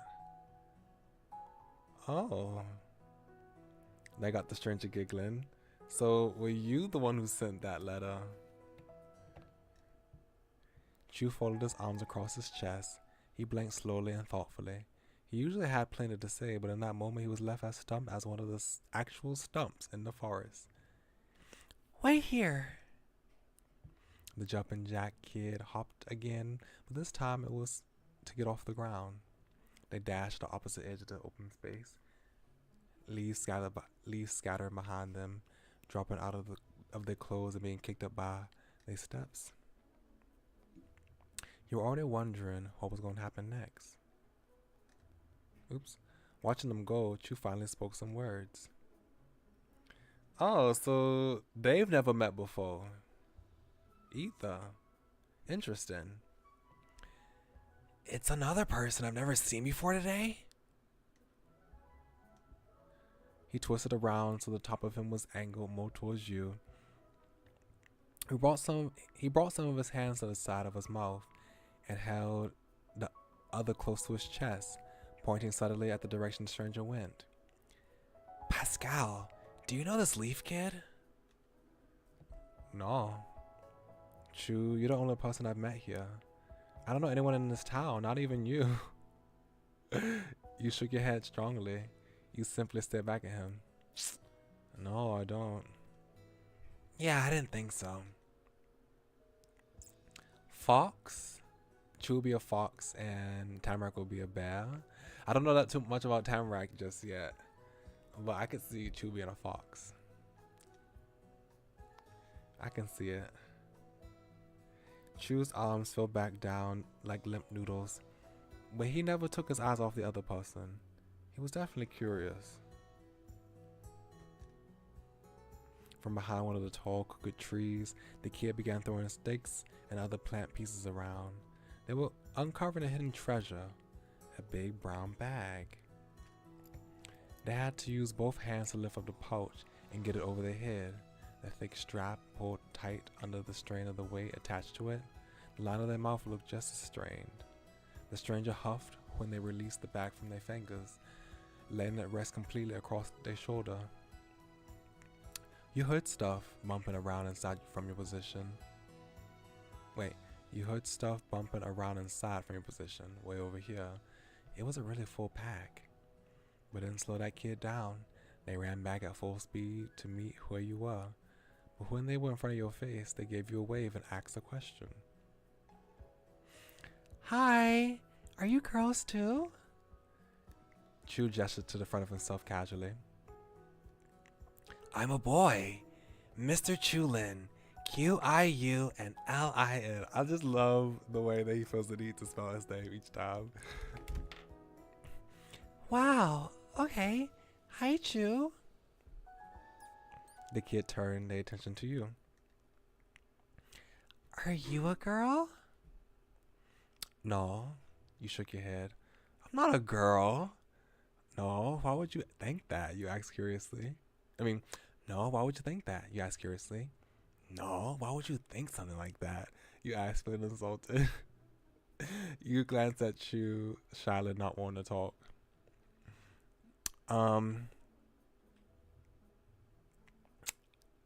As a 10th grade, not 10th grader, as a 5th grader, about to be 5th grader, I'll probably react like, no, I'm not a girl. No, of course not. Okay, boys and stuff are just as good. What's the right answer? I'm a boy. And then it was like all the clouds in the sky, and her head, you guess, had cleared away. All right. All of a sudden, the leafy girl seemed to remember to introduce herself the way most people do. I'm Tamarack. All right. That sounds nice. Really? Tamarack is a real name. It's a weird name. Cool. Tamarack, what does it mean? Tamarack? That's a tree. Wait. Isn't that a normal word and not a name? You simply nodded. I actually have no idea what Tamarack means, to be honest. Tamarack? Do I ask, what does it mean?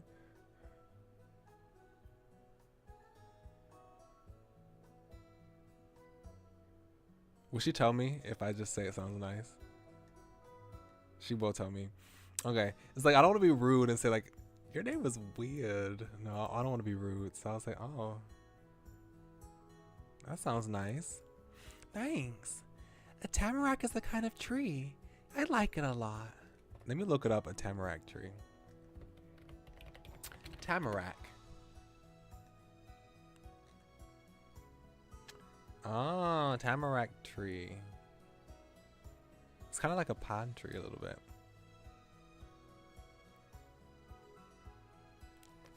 Okay.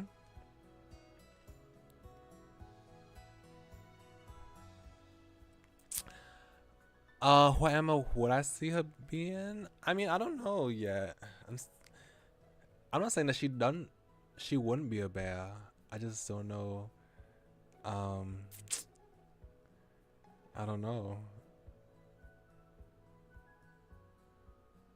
I need to get to know her a little bit more. Chew grinned wildly at her enthusiastic introduction. It fits you. What's your last name? Um, um, Bauman. Now I know Bauman though. Baum is German for tree, so I do know that. So Bauman is like a tree person, I think, because I know Mann is human or man in German, just like it is in English. So if it's Tamarack tree person, cool, Miss Tamarack Bauman. You know my name means autumn. That's amazing. It's a match too. How do you people know? How do people know how to do that? I think we're just lucky. Lots of kids don't have the right ones. I mean, how is Chew? How is Autumn right necessarily? Like it's autumn right now, so it fits. But does it fit when it changes seasons to winter or spring or summer? It doesn't fit anymore. Yeah. So what's your name? The girl you now knew as Tamarack sent your question your way since Chew already gave his out. I'm Pascal. My name's Pascal Whitlock. It's Pascal Whitlock. Nice to meet you. I'm Mr. Pascal Whitlock. You didn't speak up. Let you talk for you. My name's Pascal Whitlock. Well, it's nice to meet you. Wow. Hi, Pascal. She greeted you with a finger spread wave of a hand, as sweetly as if you'd always known each other as she'd done it 100 times. Do you think it fits too? Your name? Yeah, actually, because I chose that name kind of based on the fact that I'm a sheep. Yes. I explained this on Twitter, I think, one time. But I'll just say it again. I named myself Whitlock, the surname Whitlock, because Whitlock is an old English last name meaning white, right? White lock, and lock refers to a lock of hair. So it's white locks of hair. So Whitlock. And then Pascal, it was kind of hard to think of a surname for my first name. But I came with Pascal since I'm a sheep.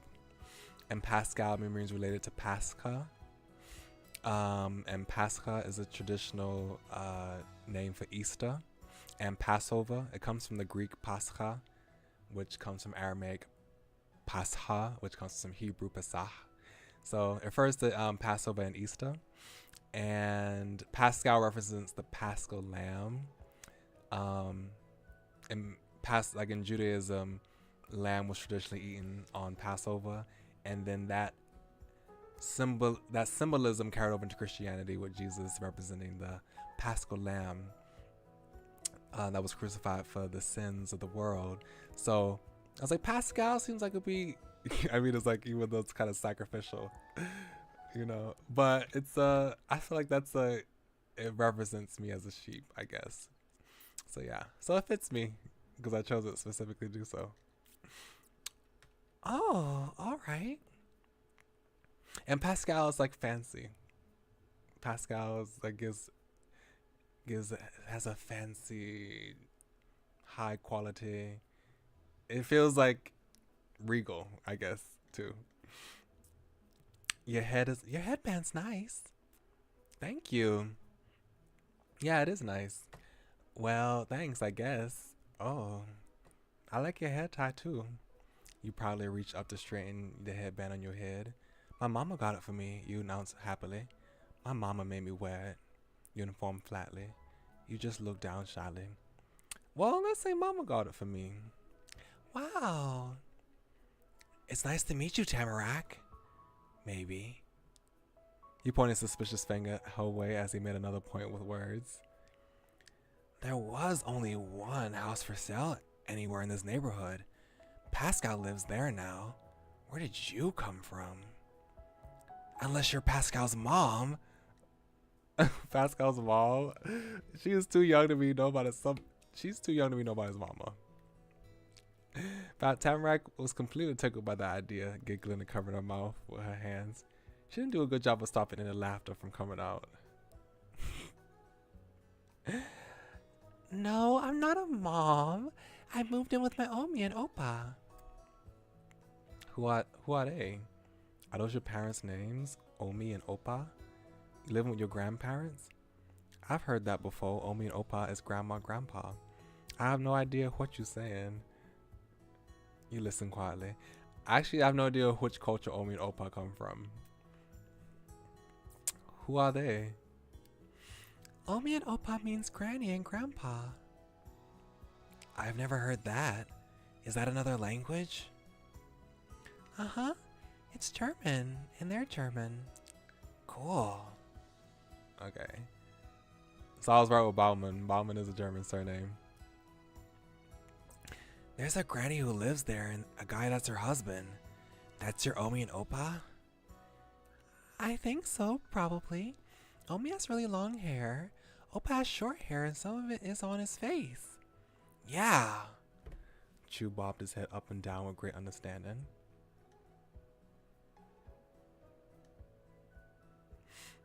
Granny and him have a kid now? Huh. Wow. Oh, alright. That's nice. Nifty. I have no idea what it'd be like. Not to live with my mama. Are your parents dead? Oh my goodness gracious. Why'd you move in with them? What about your parents?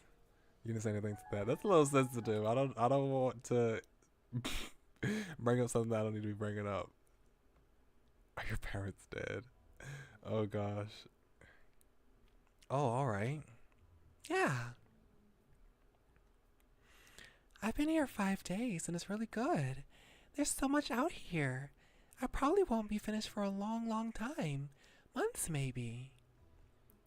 The loudness of Chu's voice shot up. He was shocked and confused.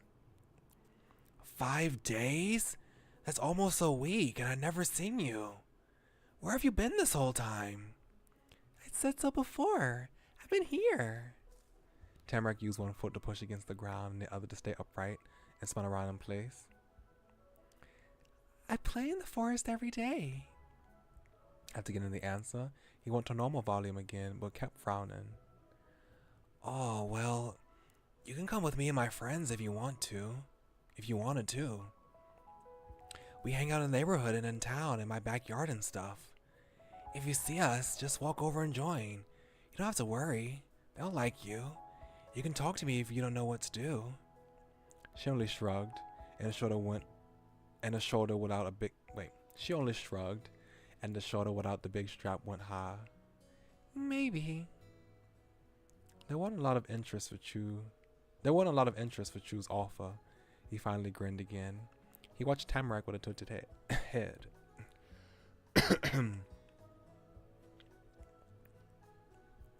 You're like your Opa, huh? No one ever really sees him around either, even though he's lived here for millions of years. Tamarack squished her cheeks between her fingers, delighted. He likes this office a whole lot. This is my very first day in Golden Grove. Wow, that's barely different at all. We're a match. She furrowed her extra short eyebrows as much as she could as a new idea came to her.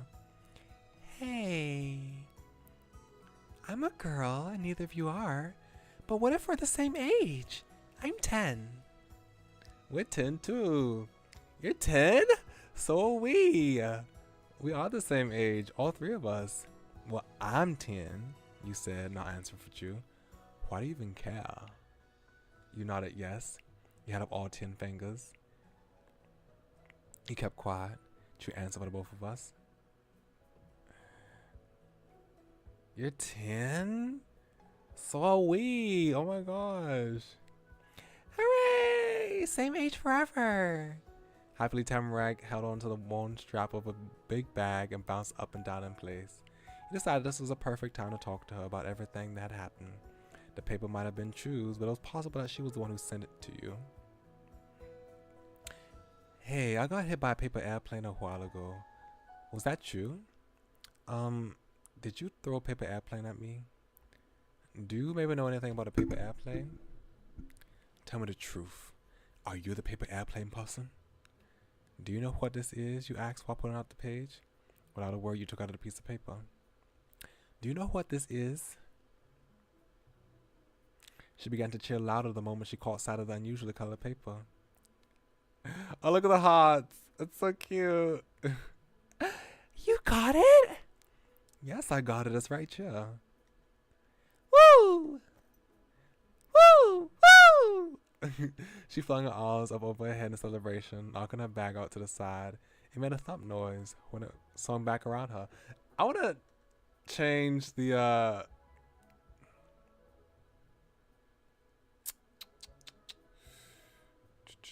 oh wait, we can't click on that. Hold on. No. I'm not sure.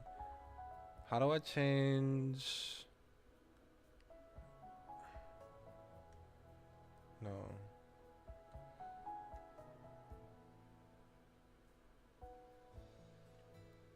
Wait, how do I change the I want to change the style. I want to change it to a comic book format because I just want to see how the hearts appear. Like, how does that look? I can't find. They said in the instructions, but I can't find it. Oh well. But I feel like with the little effects that pop up, it would look really cute in a comic book format. But I can't find it. Oh well. I'll look at it later. She flung her arms up over her head in celebration. Okay, knocking her bag out to the side. It made a thump noise when it swung back against her. My aim is good. You blinked at her in disbelief. You truly done it. You found the mystery person who owned the paper in the first place, and the person who actually sent it to you as a paper airplane. She was entertaining, you thought. You rubbed at your eyes exhaustedly. She was loud. It made you nervous. You couldn't believe the trouble she set off. You smiled to yourself shyly. She was so cute, you thought. You didn't know how to feel about that. She was so cute. But you weren't the only person who had a reaction to the results. Alright, nice, Pascal. Your eyes wide and Chu's cheers made Tamarack excitedly looking between you and him, not knowing what the celebration was about, but wanting to join. Thanks for sending it. That plane was really cool. Why would you do that? Yeah, it is. Your throw was perfect. You smiled quietly, but with satisfaction. Why would you do that? I wanted the trash to do something nice. Trash? He brought both of his hands up to his face and pressed his fingertips into his cheeks with great drama. Even if it was trash to you, it was still important to me. Even if it was trash to you, it was still important to him. It's not trash. You got that right, it's garbage, you joked. You got that right, it's garbage, you stated. You snickered. You glared at her. What was that about never losing things, Chu? I told you lose stuff. I told you. With wrinkled brows, Chu shifted his hands more to the side so he could instead tug at the front strands of hair, pulling them fully out straight. I don't know how it's possible. You wouldn't maybe be a sorcerer or a thief, would you, Tamarack? No. Too bad. You thought about how he was so funny. You covered your eyes at his ridiculousness.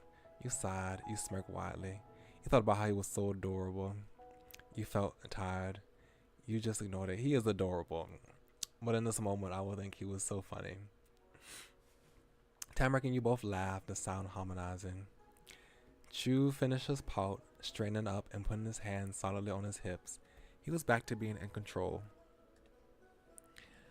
You know, there's nobody out there who's perfect. I accept my mistake, and I'm sorry to you, Forrest, for messing up the place. That's really nice of you to say, Chu. Thanks. I think it forgives you. Cool. Watching the two kids interacting, you started thinking about this more and more, going over the whole experience in your head. Your turn of thoughts were put on pause when Tamarack suddenly changed the subject. What are you two gonna do now? I've gotta head back. I've gotta go back. My mama's waiting for me. And I'll walk Pascal there.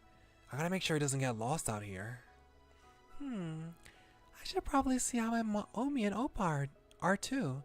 They're pretty old and need help sometimes. She took a big hop closer to you and Chu, a smile growing across her face as she landed. We could go back together. Alright, we can. Yes, I was gonna ask that. Well, okay, if you both are sure. Sorry, I want to be by myself. No, I don't want people coming. Sorry, me and Chu are going together. No, you should just stay here. Me and Chu are gonna go on our own. Okay, Tamarack. Bye, Chu. The two of us are going. You nodded in agreement. You shook your head and all. Alright. You relaxed your stance, accepting that this is really over now. Woohoo! Tamarack snatched up a nearby stick off the ground and directed the pointy end forward the way you came from. To our houses! While chuckling, Chu used his fist to enthusiastically punch the air. Homeward bound! This is really nice. We're gonna go back successful people. Alright! You two are loud. You smile at them in agreement. You watch the two of them in shy silence. Alright. And so you started to walk through the brown fall brush to get to the neighborhood again. But you weren't going to be alone there. Tamarack bounded ahead, bouncing her arm up and down with the stick like she was the conductor of a marching band, while Chu came alongside with you with even casual steps. You were returning to that house. Your new neighborhood had become even more orange toned by the time you finally returned to it. The fall sun slowly sank away behind the tallest mountains and forests to sleep for the night. Your shadows grew larger, pulling away from your bodies to reach out into the street ahead. The dark shapes morphed and combined with one another as you walked into your own mismatched rhythm. All the while, the eyeball chilliness of the world. Eyeball chilling? What's that mean? Got even more powerful bit by bit.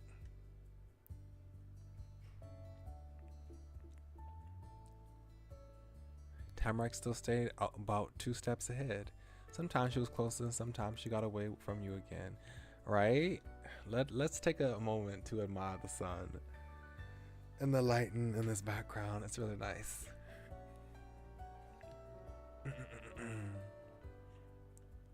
Also, I don't know if we got a good look at Tamarack's outfit, but it's so cute.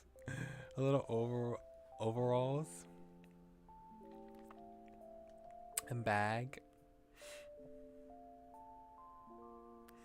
Okay, sometimes she did from you. Okay. She used a stick to knock at the bushes and lamps along the sidewalk. She was next to you, but had switched things up so that he was taking large skips backward. You guess it was to look at you in the face better, or he just thought it was fun. He pointed at the sharpest building on the street as he went. Part of it looked like it was a tower, a different kind than the one in the backyard. See? That's the house from the front. It's great. And that's your house, right? The one in the middle? And Granny owns that even further one away. And Granny owns that even further away one. Mm-hmm. Cool. The sounds of your steps continued to echo through the cul-de-sac until you came to a stop right in the center of the path. You arrived. Okay, this is it. Chu pulled out an eager grin. We've got to meet up again later. See you, Pascal and Tamarack. Chu flipped around to go back to the way he had come with you. He needed to return to the pointed red house in the huge backyard. He didn't drop any papers this time. Bye! Goodbye! Tamarack put both her hands up in front of her chest and waved them around. I'm going home too. Tamarack spun in place before dashing further along the sidewalk to the sloped gray house on the other end of the neighborhood. Her bag clunked and jingled at her side the whole way there. You waited in front of the house in the dimming evening light, watching the 2 other kids go to their homes right on the same street. Bye! See you later! Be careful on your way back. Thank you for coming with me. It was so cool to meet you too. You gave him a wave of goodbye. You waved your hands in the air and jumped up. It was cool to meet you too. That was everything. The whole outing was done. In the quiet resolution of your first day in this place, the two encounters you had earlier that afternoon drifted through your head. Chu and Tamarack. Now, you're at the stage where you get to set your dynamic with Tamarack and with Chu. Our life now and forever has a specific way of constructing the personalized relationship you have with the two neighbors you grew up with. It's called dynamics. This encompasses how your character and that character feel about one another and how they generally interact with one another. It doesn't determine if that character is shy or confident or sociable or unsociable. That's done through the phrase and actions you pick in normal choices. This is only setting how you and the two leads tend to approach things on a top line level. These settings can be the same for both Tamarack and Chu, or be entirely different for one over the other. The first part of the dynamic system is what you set your relationship standing. For your relationship standing. Your chosen relationship standing is always mutual with the other character. It's possible to change your standing at the start of the step, and even at certain points within a step, at least normally. There are some settings that can't be changed once you pick them. The 5 main options for your relationship standing are neighbors, friends, family, crushes, and beloveds. Neighbors means that there's someone you know and is not more meaningful than that. Whether still amicable, completely cold, or even hostile is even up to you. Friends means that you're friends. While understanding, it's possible to even go deeper and have them be your very best friend. But that's not set on the dynamic screen. It's a normal choice. Family means that you truly love them and will always keep them in your life in a fully platonic way. You can't choose to love someone this deeply until later steps, once you've known them longer. You also won't be able to change the setting to anything else once you pick it. It's completely certain and unwavering. You can bring both Tamarack and Chu into your proverbial family. Crushes means that you and them have crushes on each other. While on this standing, you can keep your feelings a secret and act as though you only best friends, or it can be known that you're romantically interested. Later in the game, you can also officially go steady with Tamarack or Chu, or if you begin dating one of them, your standing on the dynamic screen will change to partners instead of crushes. It's possible to be crushing on Tamarack and Chu at the same time, and for most of the game, you can only get into an actual romantic relationship with one. In Step 4, a polyamorous relationship can be pursued if you want. Okay, so they do mention that in this part. Okay. The way that will work is that Chu and Tamarack will be in a committed platonic relationship with each other and can be in a committed platonic or romantic relationship with MC. Yeah, so that's what I read from earlier off the itch.io page. Chu and Tamarack won't be romantically involved with each other regardless of the choices MC makes. If you do date one or both, you can't break up with them. The partner status can go away once you get it. It's possible to change simply crushes to one of the other options if you want to. Beloveds means that you truly love them and will always keep them in your life in a clearly romantic way. You can't choose to love someone this deeply until later steps once you've known them longer. You will also be unable to change the setting to anything else once you picked it. It's completely certain and unwavering. Like crushes, romantic feelings can be known, a secret, or you can be official partners. If you at the setting, you can also unlock the possibility of getting engaged and changing your relationship standing to fiancés. There's no requirement to get married or even date. What you do or don't do with your feelings of love is up to you. The leads will respect your set boundaries. If you are beloveds and you make choices where you are hoping to get married but haven't asked yourself, your partner could be the one to propose instead. The MC will accept that proposal by default because the game believes they want that. You can't convince your partner to think marriage is a good idea and then reject them when they pursue it.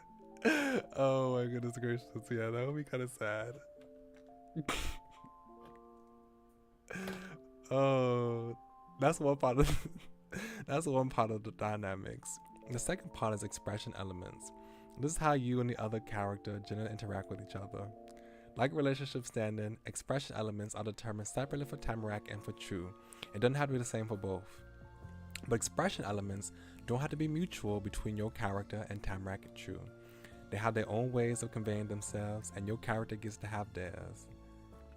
Expression elements are broken down further into 3 meters with 3 choices per meter. Meter 1, deferring, team working, and contesting. Meter 2, praising, unassuming, teasing. Meter 3, doting, accepting, admiring. For meter 1, you could use it to determine if your character is a follower or goes with the flow using deferring, a collaborator or compromiser using team working, or tries to be the leader or decision maker, whether the other person actually wants to follow them or not, using contesting. For meter 2, it determines if your character is the type of person to go out of their way to make comments on the other person and what they do. If not, they're unassuming. If so, the comments can be complimentary or even flirty if praising, or they can be joking or giving the other person a hard time if teasing. You get to control the phrasing and intention through choices. Meter 3 can be set to determine how your character views Tamarack or Chu. Do they feel like they need to look out for them, or that they're on the same level as each other, or that the other person is more incredible than most? When you meet Chu and Tamarack in the story, they go with their normal kind of behavior for their interactions with your character. Because of that, their expression elements are always the same in step 1.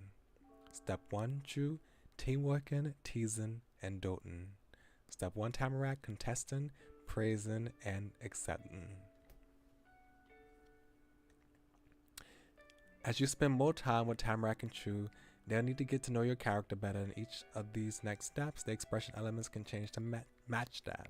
If, for example, you're friends with Tamarack and express displeasure whenever she insists on getting her way, she'll notice that. In step 2, instead of contesting, she'll be team working with your character, or even deferring, depending on the details. The connection with your character will develop organically. Though, in future steps, you also have the option of customizing the expression elements if you want to make sure your playthrough has a specific feel. And starting in step 2, if you more than just neighbors, a 4th expression element meter unlocks.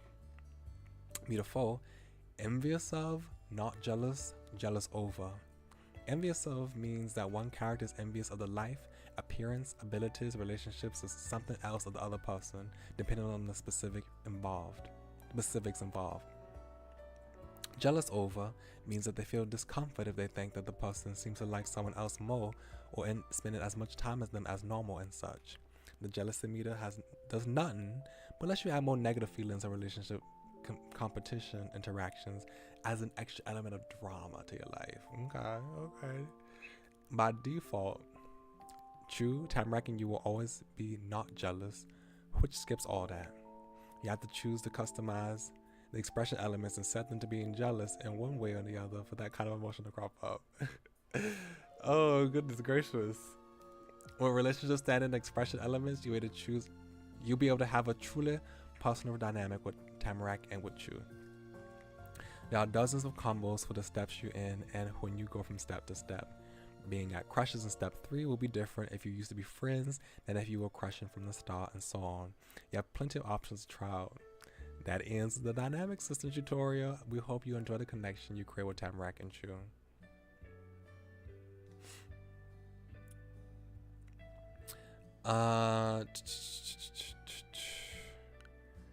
Okay, so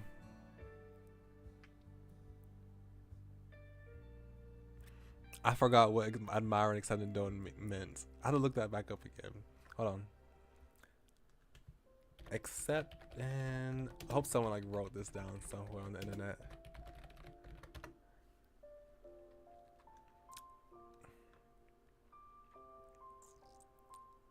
Okay, so admiring means you look up to them, think you can do anything. Don't means you need to look out for them. And then accepting means you treat them as equal. Okay. I just had to remind myself. Okay. Let's see. Well.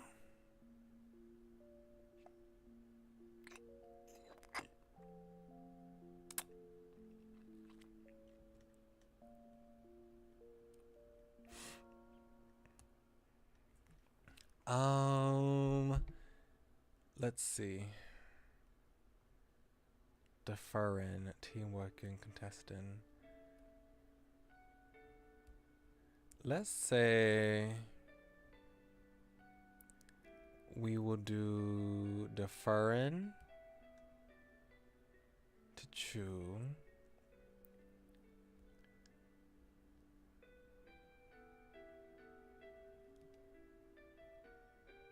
On a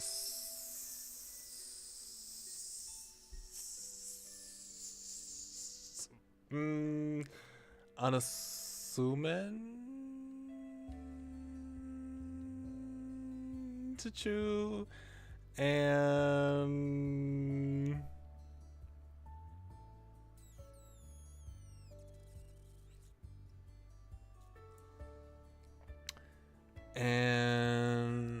admiring, accepting, doting.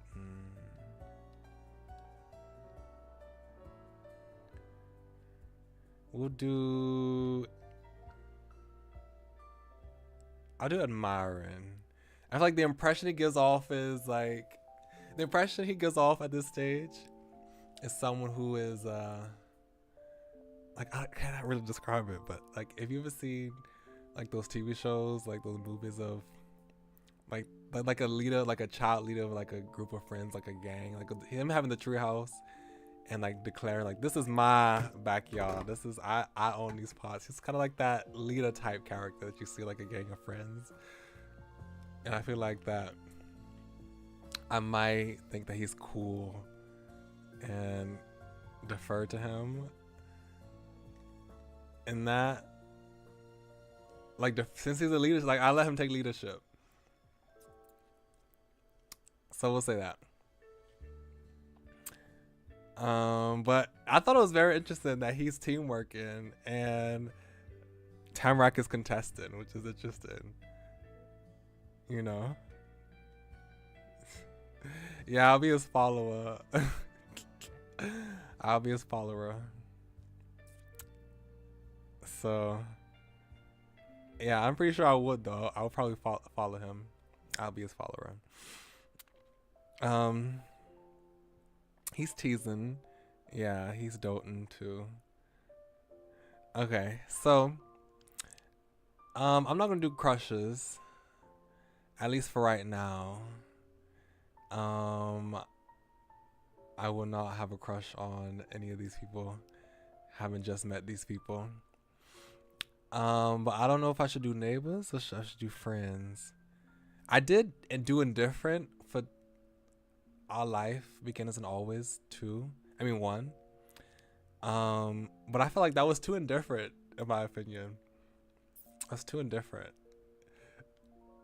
So I'm like, no, I'm gonna start off as friends now. We'll do that. I think we'll start off as friends. See how that goes. Oh, the face changes. Cute. Cute. Okay, I can't see how the face looks at that state. Oh, wait. Oh, no, hold on. Oops. Go back. Okay, so this gives you... Oh, this explains to you what this means. Okay.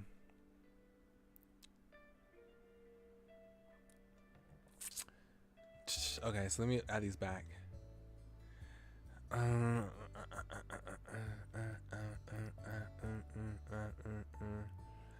We'll do friends for right now. Okay, Tamarack. I feel like I will be team working.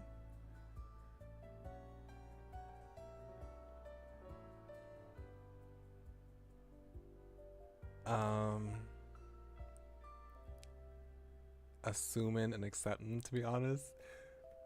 Let me see.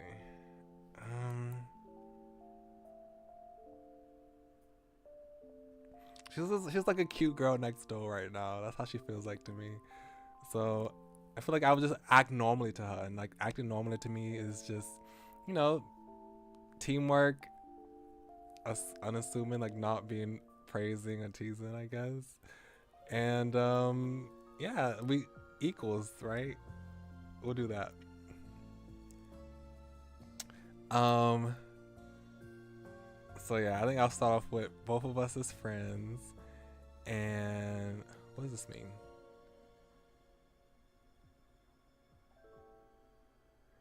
Collaborator, compromiser.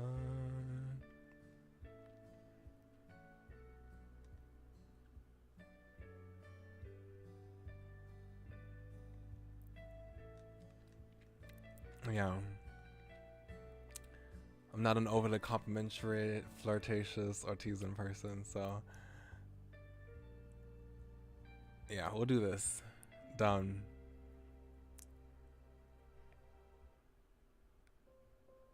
Okay, now we can load this preference menu and also look at this too.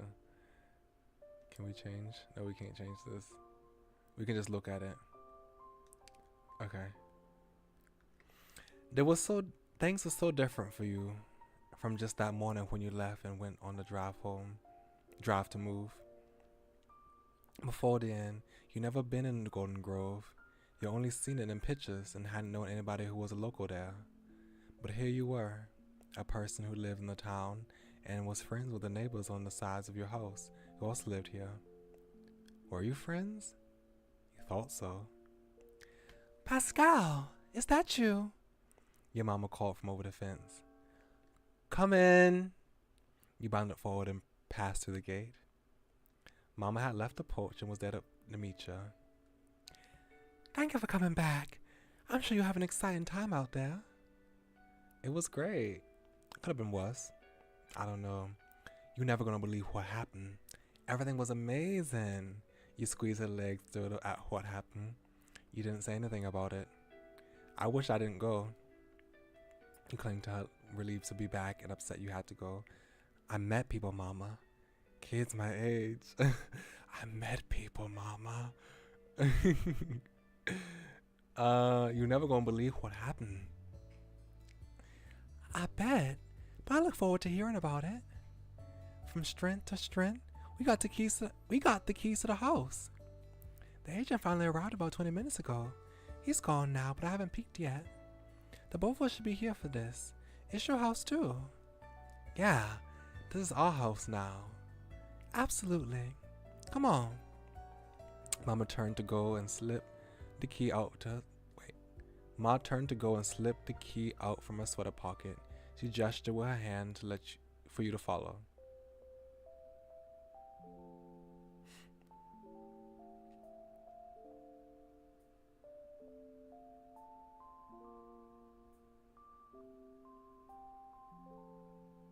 Okay. I will. Mama turned to go and slip the key out from her sweater pocket. She gestured with her hand for you to follow. Your mama led the way as you went back up the stairs. The key fit perfectly into the hole on the door, and Mama smiled at the sound of the unlocking click. Carefully, she leaned forward with her shoulder, giving it a nudge, unsure if the best option for the ancient door was extra force or extra restraint. The house opened with a creak. Air came through from the front like it was exhaling. Mama let out a breath at the same time. Over here, Pascal. There's space for you if you get a little closer. You can see inside here.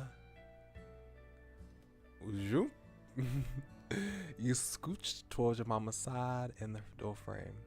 It was then that you noticed that there was a mat at the front. It had a light color and a kinda hard but fluffy texture. The sort of mat that'd get dirty looking right away. That sort of mat that'd get dirty looking right away when it was used, but was still clean and nice. It hadn't been worn down at all like the rest of the building. This part of the house wasn't just an old thing left behind by the people who didn't need it or want it anymore.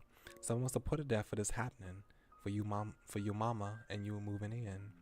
Written across the top of it said, "Welcome home." Aww. Mama softly tapped the top of your shoulder, bring you back into the moment. She kept a hand there, leading you ahead with her.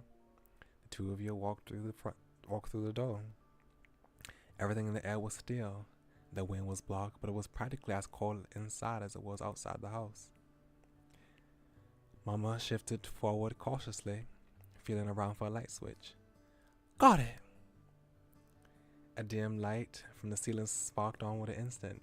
There in front of you was an old-fashioned living room. Okay, so I was like, wait, is this the living room completely furnished? Excuse me? Is this the living room completely furnished? I have never moved into a house where people left a whole living room for you to enjoy still in the house. When people move out their house, they take everything with them. That's so sweet and so generous that they left a whole living room for us to enjoy. Wow, it's crazy.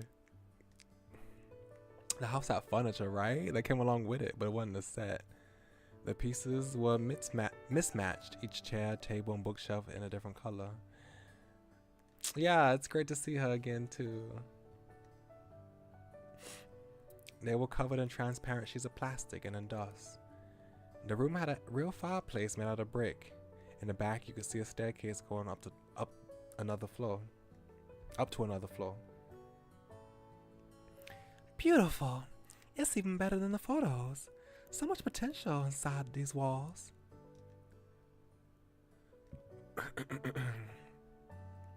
You were amazed. It could fit in a storybook. You were so disappointed. It blew your old apartment out of the water. It was the worst house in the world. It could work once you had your stuff out. You thought it was okay. The house was definitely haunted. It blew your old apartment out of the water.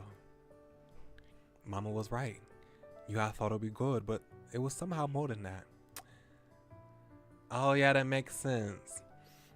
If they move somewhere very far away and they can't, it's cost effective to just buy new furniture instead of having it transported over such a great distance. That makes sense. That's so nice though. I wish that happened to us. Because I've moved around a lot growing up. Mama was right. I thought it would be good, but it was somehow more than that. Your mama touched the tip of her fingers to the muted blue paint next to her. We'll have to clean as much as we can to make it livable before bed. It'll be a long night. We can unpack more of our things tomorrow. Though, I'll be doing much of that on my own. You gonna be busy. Mom increased the pitch of her voice, squinting her eyes sweetly. After all, it's the first day of 5th grade. Oh, you're grinning brightly. You groan, throwing your head back dramatically. That'd be mean. You'd hope she had forgotten. You threw your hands up in the air from excitement. You covered your face, getting nervous just thinking about it. You bit your lip, scared to even imagine having to go to a new school. You shrugged plainly. You got lost in thought, imagining what it'd be like. You glared at her, annoyed that she'd bring it up so cheerily. School. I have to go to school? That's mean. She let out a breath gently while watching you. We got here just in time, clearly. Her eyes drifted close and there was a crease in her brows. She seemed further away without having gone anywhere. Even if I'm here early for the job, I was not gonna make you be a full week late to class. Being new to a town like this is already gonna make you a point of attention. You couldn't tell if she thought it was a good thing or a bad thing by her tone, but Mama didn't say any more than that. She lifted a circle scarf over her head, careful not to have it catch on her earrings, and left it on top of a suitcase. So, want to see the upstairs? Yeah. The second floor was more of the same. Lonely, sealed away rooms with furniture nobody had been using for ages that were covered up by plastic sheets and lots of dust. You see the footprints your mama left behind in the ground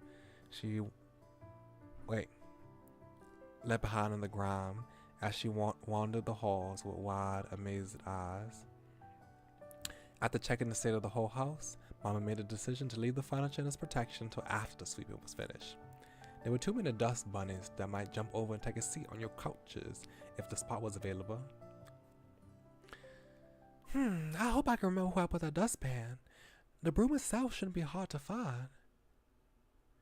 He returned to the living room after Mama got her trusted pair of crafting scissors out of a suitcase. She put her scarf inside of it when taking the scissors out. Mama then went through some of the taped up boxes like it was a birthday, and each one was a shiny, unopened present with a ribbon on top. But a gift was just stuff she already owned. One by one, she took out the supplies that had been brought for this very moment, setting them around her legs on the floor wherever there was space. Then she divided them out into separate piles. A pair of yellow gloves, a fluffy fresh duster, a bottle of cleaning spray, and a full roll of paper towels. Mama had a set of her own. The other was for you.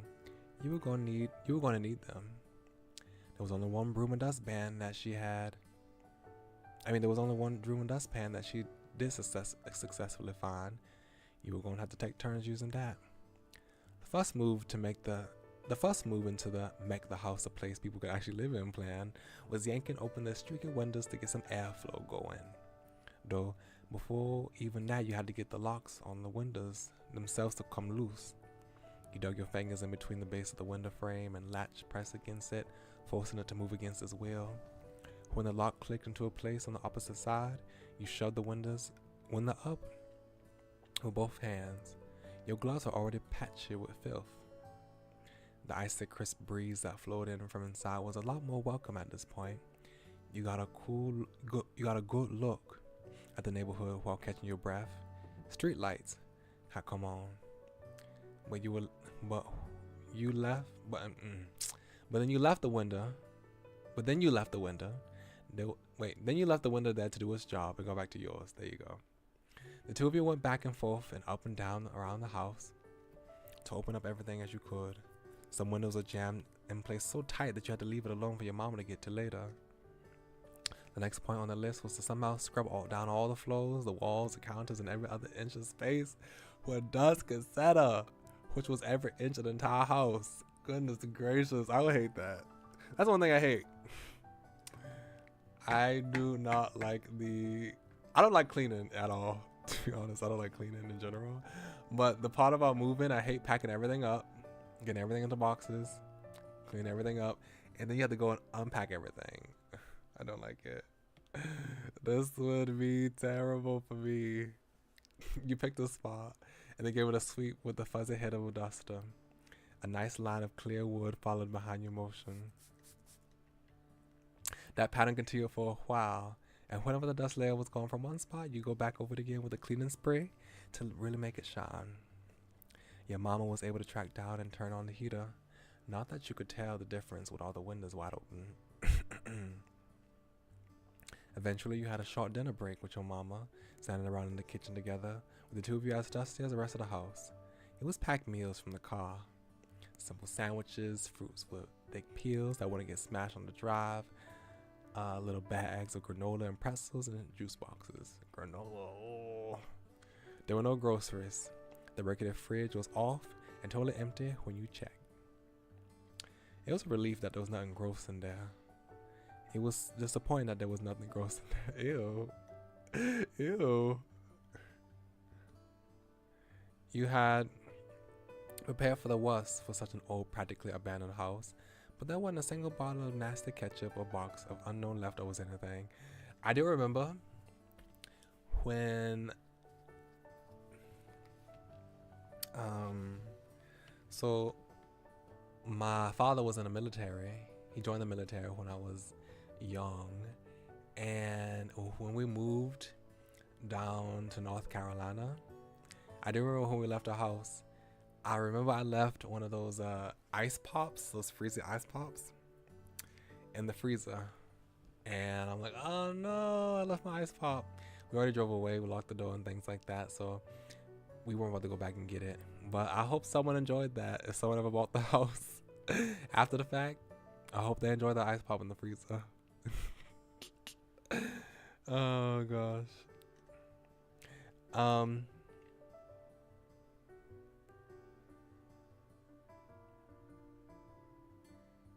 Exactly, for real, right? They should be. I have when I packed up a suitcase to go, I packed up some things from my dorm in a suitcase to go back home. I did not take, I hardly took anything out of that suitcase and put anything away. I just left everything in that suitcase, and then I brought it back to the dorm, and I didn't even bother putting it back up in this, put it back on my shelves and things like that. I just left it in the suitcase that's sitting on the floor right here next to me. And if I need it, I'll just go on it and just take it out.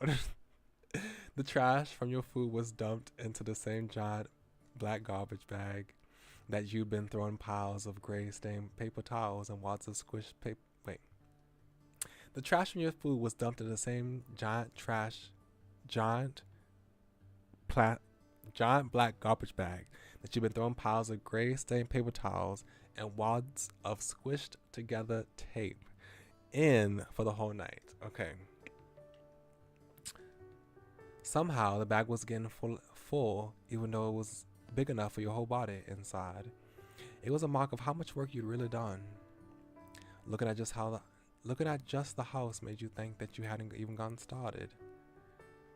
The only way to change that was to keep going, as your mama talked about when you encouraging yourself to clean again after dinner. You and your mama polished up the house as best as you could for even more hours. But when your usual bedtime arrived, mama put the duster and the scissors down. She wasn't going to have you stay up late, no matter how excited she was to unpack. She guided you to the first floor bathroom. The ones on the second floor were too dirty to use, plucking her overnight bag off the counter along the way. Your mama explained how she'd do a round throughout the whole house to close the windows to keep busy until the bathroom was free and left you to get ready to sleep. Inside the bag was a little baby-sized versions of normal toothpaste and mouthwash, containers, and simple toothbrushes. All you had for pajamas that night was a green long-sleeve shirt and matching pants. Why does it have to be green though? Why can't it be red?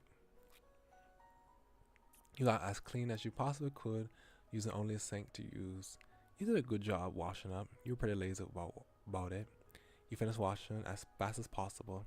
You just pretended to be busy for a while. If I've been cleaning, I get so germophobic after I clean. I have to go and wash my body, wash my hands at least. Well, if I can, wash my body several times over and over. Because I do not like the feeling of nastiness just being on me. Trying to get the grimy feeling off your skin wasn't easy, and it took way longer than usual. It was crucial. You kept your headband on for bed. Let's take it off. Then you changed into your PJs and let your mama have a turn. While she was away, you took out your favorite stuffed animal from your pack bag. You took out your favorite action figure from your pack bag. You took out your favorite doll from your pack bag. You took out your special blanket from your pack bag. You took out your special pillow from your pack bag. You could only wait for it to be done. That special blankie, it wasn't something you could sleep without. The furniture was still plastic wrapped, so you crouched down and sat on the rug. Mama returned in only a couple minutes wearing her purple pajamas, and she also had sleeping bags tucked under each of her arms. She shifted one forward to hold against the front of her chest and dropped the other onto the floor and landed with a puff. That'll be mine, your mama noted while trying to untie the band that she kept the sleeping bag together in a roll. She pulled and pinched at the knot. When it didn't budge, she lifted the bundle to her face. Used her teeth to pry the threaded bands apart from each other. She got it loose and victoriously flapped the bag all the way open. She laid it down in a clear spot on the wooden floor. There you are, Pascal. All ready. Okay. Look at me, I look so cute. My little pajamas. Okay. You use your feet and rocked. Like, granted, it's only a collar, but still. You use your feet and rock back and forth to move across the antique rug, scooting towards the sleeping bag without getting off the ground. Mama chatted usually while spreading out her own bag already. We need to get some wood so we can actually use the fireplace on nights like these. Did your mama know how to use a fireplace? You never seen one in person until now, and so far you still never seen one that had fire in it. Luckily, the house was warm and cozy even without that, since the windows stopped letting the chill in. The heater worked. That was sort of a surprise to you. Okay, let's take a look at your nightgown. I like the floral collar that you got. Mama soon settled down on the counter of the temporary bed. She sat cross-legged with her back solidly straight.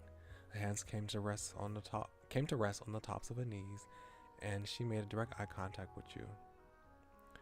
Thank you for the help with the house today. You'll be home before we know at this rate. I worked hard, you said while stretching your arms. I'm so tired now, you said while flopping down. You're welcome. A house and a home are the same thing. The way you said it made you roll your eyes. You stretched your arms out, happy with a job well done. You flopped down on the bag with a tired huff. Oops, that's not what I meant to do.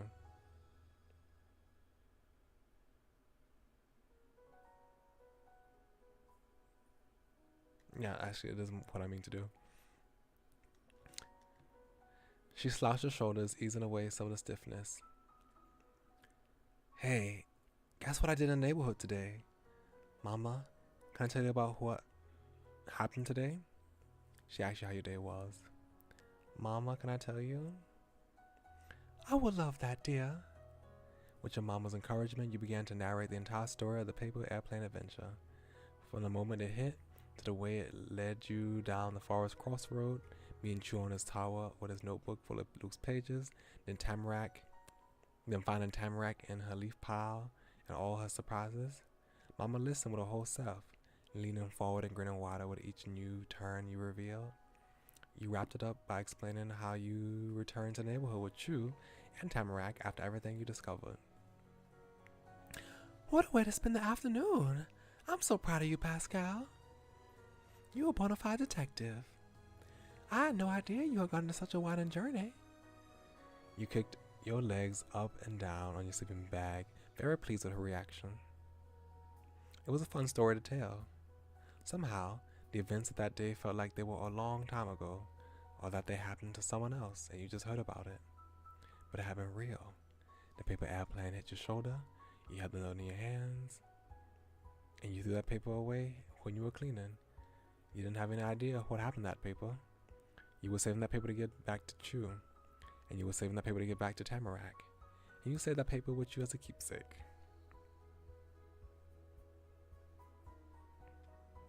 I mean, I probably would have lost it.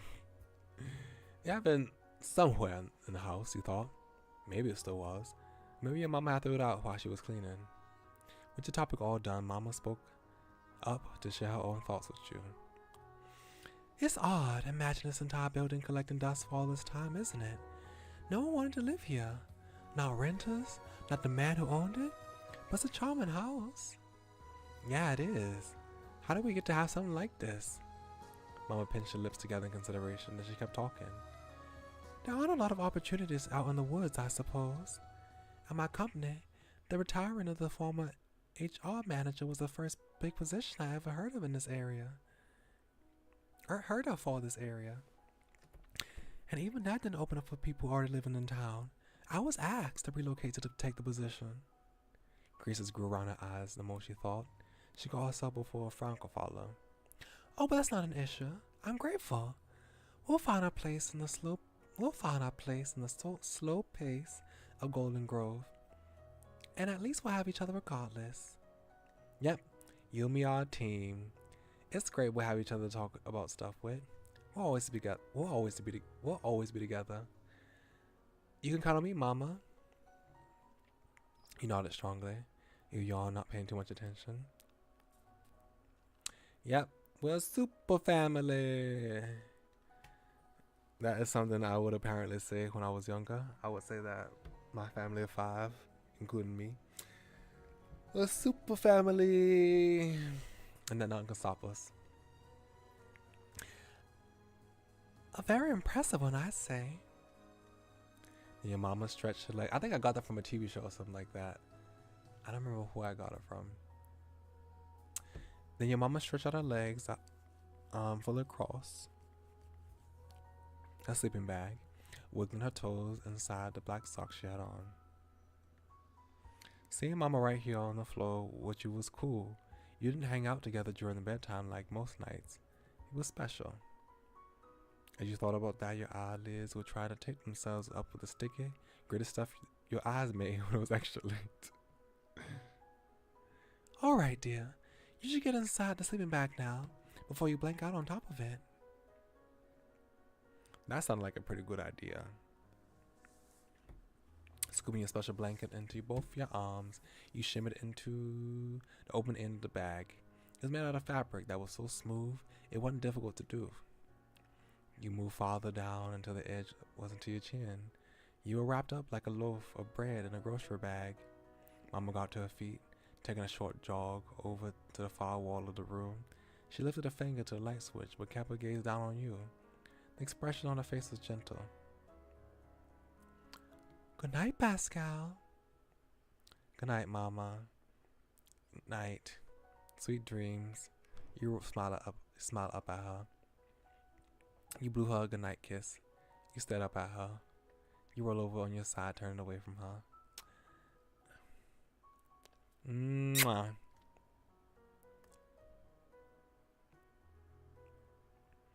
The room went pitch black with a click. While your eyes was trying to adjust, you heard the shuffling sounds of Mama. She joined you on the floor again. Those noises soon stopped. Mama didn't talk anymore. There weren't sounds of cars passing outside. There was a thumping in your ears, and you thought it might have been a creak somewhere. The night noises were a lot different than what you had experienced with. They were so quiet and distant. They made you notice them more than if they were clearer. You'd have to get to know the sounds better. It was another part of the house's personality. You were okay with that. It was normal to need time to get familiar with each other. You pressed your eyes shut. In your head were thoughts of moving to a new town, Mama, Chu, Tamarack, Chu and Tamarack, the first day of school. Moving to a new town. You fell into a comfort dream in what felt like an instant. It was the best kind of sleep. The type that was well earned after a good day. And your second day in Golden Grove arrived. Hello again. We mentioned it earlier, but occasionally you will need to get the opportunity to change what you're wearing during the game. Oops. Hold on. Yeah. You may also be able to take off accessories like hats and scarves during certain in-game moments. If you don't want to bother with changing your outfit, you can toggle these sections off from your details screen. Click info on the right to find it. Okay.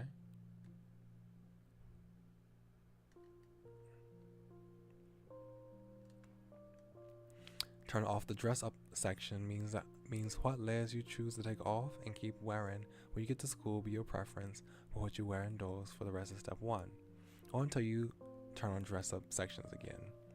What would you like the dress up section? Would you like to see the dress up sections in the future? Yes. Have fun.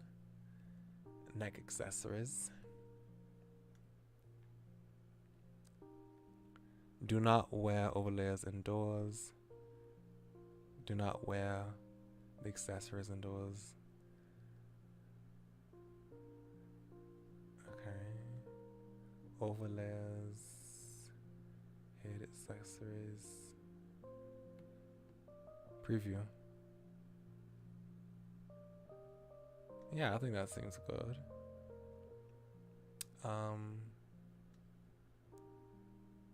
Okay. But your second day had only just arrived. Only one corner of the world outside the window had any sunlight. The rest was all shadows. The lights in the house had to be turned on for you to see your own hands. You loved when it was that early. Your mama had to work really hard to get you to get up. You didn't mind that. You thought it would be criminal to make people have to wake up early like this. My mama had to wake me up for school.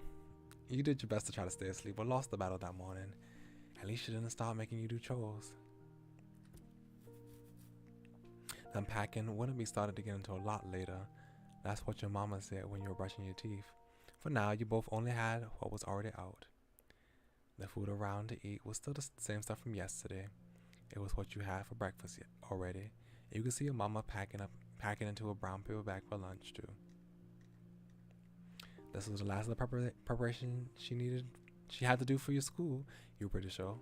Your mama really wanted to be the one to get you your supplies for the day together. She put stacks of stapled papers, a notebook, your pencil case, a ruler, and more into your backpack. Mama had kept the pack on the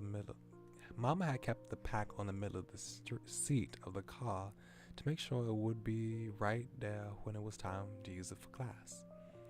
If it had gone missing, maybe you would have to carry your school stuff in a cardboard box, the same way you had to bring everything else you own to this place in big boxes. You watched her from your comfort spot on the sleeping bag. You had already gotten dressed for the day, but that didn't mean you couldn't sit in bed again. There wasn't anywhere else to do. There wasn't anywhere else to. Soon you'd be leaving the new old house and the neighborhood and all the parts of Golden Grove you gotten to see so far. The next stop into the unknown was the North Acres Elementary School. You kind of wonder why your mama was bothering with making you bring so many things. None of the stuff in the backpack will make you prepared for that. But school thoughts were shaken out of your head when a muffled thumping sound filled the air. Mama slowly lowered her hands down to the counter, and at the same time her head and eyebrows went up. Is someone knocking at the door? Yeah, I'm like, guess? Guess? Already at this hour? Your mama left your lunch bag incomplete on the tabletop and went to investigate the knocking. Are we gonna go to school with Chew and Tamarack? That'd be so cute. You got up to see too. You ran to stay by your mama's side. You dashed forward to beat your mama to open the door. You stayed sitting on your sleeping bag. You got to your feet while calling your mama. Mama! Mama, can I answer it?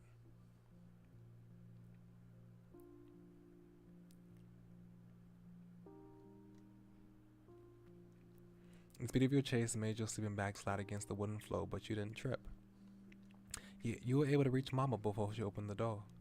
She pushed the long handle down with a click and tugged the door forward. It squeaked open.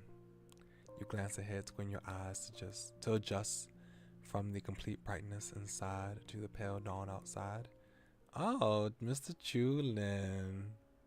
Standing tall on that welcome mat, seemingly totally at home at your home, was the new friend you had made at the day before, Mr. Chulin. Oh, how sweet of you to come take him to school today. Chew's fluffy hood was tucked snugly around his head.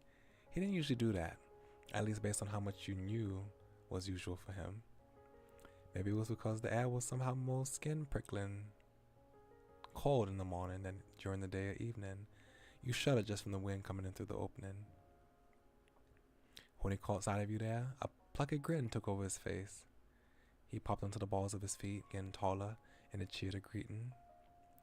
Good morning! Seeing who it was, you took it past your mama to stand by you on the porch. Enthusiastically shoved past your mama to stand by you on the porch. Nervously shifted behind your mama, started in place, and then dove. Yeah, dove. Like dove? Wait, no, dove's the animal. Dove to hide behind your mama's legs. Stayed there to greet the guest. Stood in place. Wondered if it was too late to go back to the living room. Obviously, greet the guest. Chu's smile was as bold as ever as he took his full step to the side, so he was directly in front of you instead of Mama. Hi. Hello. Good morning to you. You visiting me? You said amazed. You visiting me? You said confused. Thanks for coming to my house. What are you doing here? You said accusingly. What are you doing here? You said curiously. You waved excitedly. You waved shyly. You quietly waited there for an explanation. Well, we have to return the good morning. Thanks. Chu stayed put in the new place he took, but angled his head over and gave his focus to your mama. I'm Mr. Chu Lin. I'm your neighbor, and the same age as Mr. Pascal Whitlock. Two of us met yesterday. I still can't get over the mister. Ah, yes. I've heard. I've been anticipating getting to meet you, and those feelings were well placed. You're so polite. Chu strained out the line of his bandana with both hands, giggling cheekily as he made direct eye contact with you. Well, if somebody has been talking about me, I hope it was the good stuff. Now, I should introduce myself as well. I'm Mrs. Whitlock, Pascal's mother. It's nice to meet you. May I speak with Pascal, Mrs. Whitlock? There's something I want to talk to him about. Thoughtfully, your mama glance drifted to you. Without looking back at him, your mama replied, That will be fine. I'm finishing getting your bag ready, Pascal. You two can chat. Chu clasped his hands together primly. Thank you very much. Mama let a content smile rest on her face as she walked back inside the house, leaving you alone with Chu. You looked back at him eagerly. It was only the morning and something good was already happening. What did you want to say? Chu didn't beat around the bush with you. He probably didn't with anyone. He came right out with what he had in mind. Want to walk to school together? It's the first day. He squared his shoulders and held out a hand, counting off points on his fingers. We're going to the same place, in the same grade. There's a good chance we'll be in the same class. Going together will make everything so easy. Yeah. Okay. Thank you. You're so nice. Only if you show. You gave a nod of encouragement. No thanks. I'm sorry. You shook your head in disagreement. But that's just easier for me. What's in it for you? I don't need your help. You don't have to help me. You stared at him with wide eyes. Oh, thank you. You're so nice. All right. He popped an enthusiastic thumbs up. And guess what else is the reason for why we should walk together? What? His gaze got sharper, but didn't feel scary at all. His gaze was like a fancy jewel cut rather than a pointed weapon. It's because I want you to be there. He wanted you to hang out with him? So, yep. I think it makes a lot of sense that we go together. Oh, he really likes me? That's so crazy. With hands in his pockets, Chu shifted the whole top half of his body diagonally over to one side. The tilt of his head really showed off the bend in a self-pleased smile. Let me go back to him. He's doting to us. So he feels protective of us. Oh. He flung an arm back out and arched his fingers across the air in front of both your faces. It might have been to stop you before you could say anything and to keep himself from forgetting what else he wanted to talk about. And it wouldn't be just us. I'm gonna keep going down the cul-de-sac to Granny's house so I can ask Tamarack next. So that's it. What do you think about the three of us all walking together? It's a good plan, right?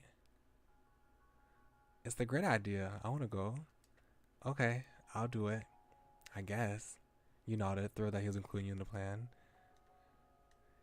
You swung your hands behind you and you spoke out again. I'll get my backpack and tell my mom we're going. Cool. I'll wait here for you. You potted with Chu for a second, but didn't bother closing the door. The sound of your feet against the floor was the only noise in the huge house. You couldn't have snuck up on Mama if you tried. Each step you took brought you closer and made the smile on her face grow larger. But she didn't get distracted from her job. Her gaze stayed stuck on the counter. Mama placed one more paper into your backpack and snapped the plastic clasp on the top flap closed. With that secured, she promptly picked the bag up by the loop handle. She lowered herself down to your height by bending her knees low. Then she offered the backpack over to you. Exceptional timing, dear. Here, you're all set to go. It was nice and light when you took the pack from her. That wouldn't last. Soon you have actual school books to bring around with you. What happened to our guest? Did he leave? You answered the question while looping an arm around the other into the wide openings of your backpack straps. He's still out there. He's out there still. Chu wants to walk me to school with him.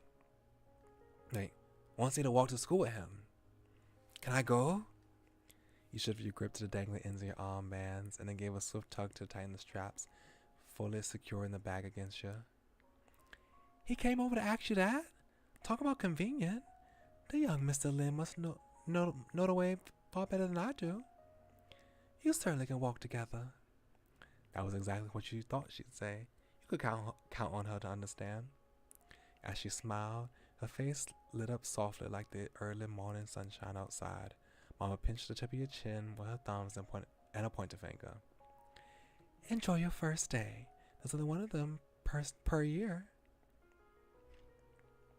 Maybe she was right. You would look at what was nice instead of what wasn't. You still weren't cheery about going to school, and that was a fact. You didn't feel any better, but you didn't want anyone to notice. Yeah, it's still school. That will make it worse. You tried to bury all that inside so no one could see. She let you go in order to place her hands on her thighs, needing to balance herself as she stiffly straightened up to her full height. Your mama folded her arms proudly, watching you leave for today. You were going ahead without her. Through the open door, you could see Chu waiting patiently on your porch still. He turned his back to the house and sat looking around the neighborhood. You came to his side and that caught his attention.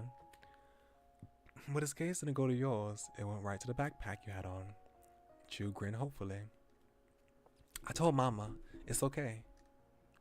He smacked his hands together enthusiastically.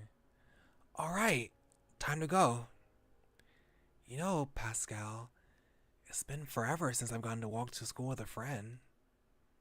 A teeny tiny yelp popped out of you, partially because of what he said and partially because his knees smacked together when he said it. He said you were friends. You thought you were, but this was totally different to have him talk about it just like that. I'm glad we're friends. Me too, Chu. This is great. You really think we're friends? Chu? Thanks for being my friend.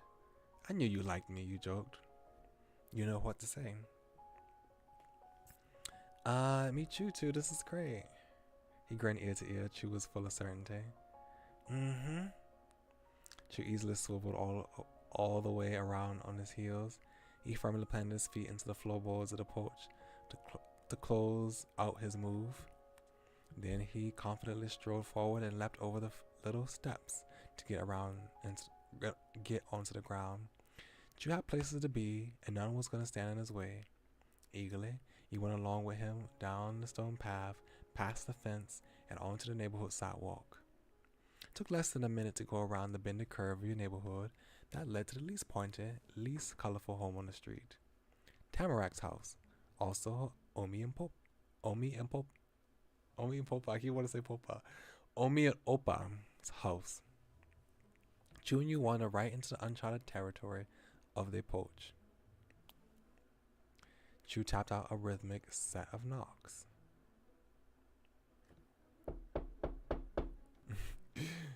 Chu brought his arms to his side, shook his head to readjust the way his hair fell around his shoulders, and positioned himself squarely in the center of the entryway. The old door began to jiggle in its frame like it was shivering cold from the outside this early too. But someone was fiddling with the doorknob on the other side. And then the door swung open with a clattery yank and a gust of flowery perfumed air coming out from inside the house. still clasping the handle and leaning head against the wood. Tamarack was there to greet you. She had a bag and scarf on for the day already. Hello.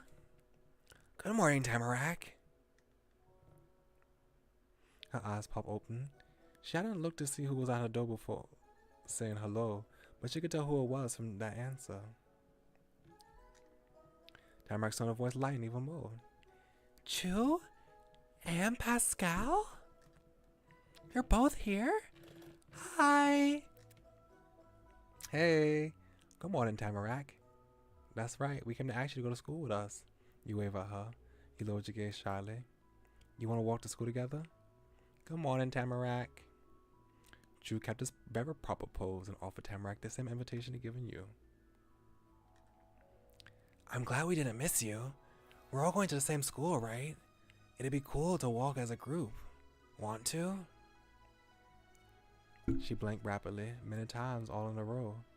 In a soft pink light, her eyelashes looked almost like shimmering dragonflies.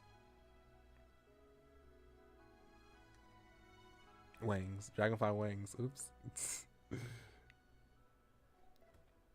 Wow, okay. I want to come.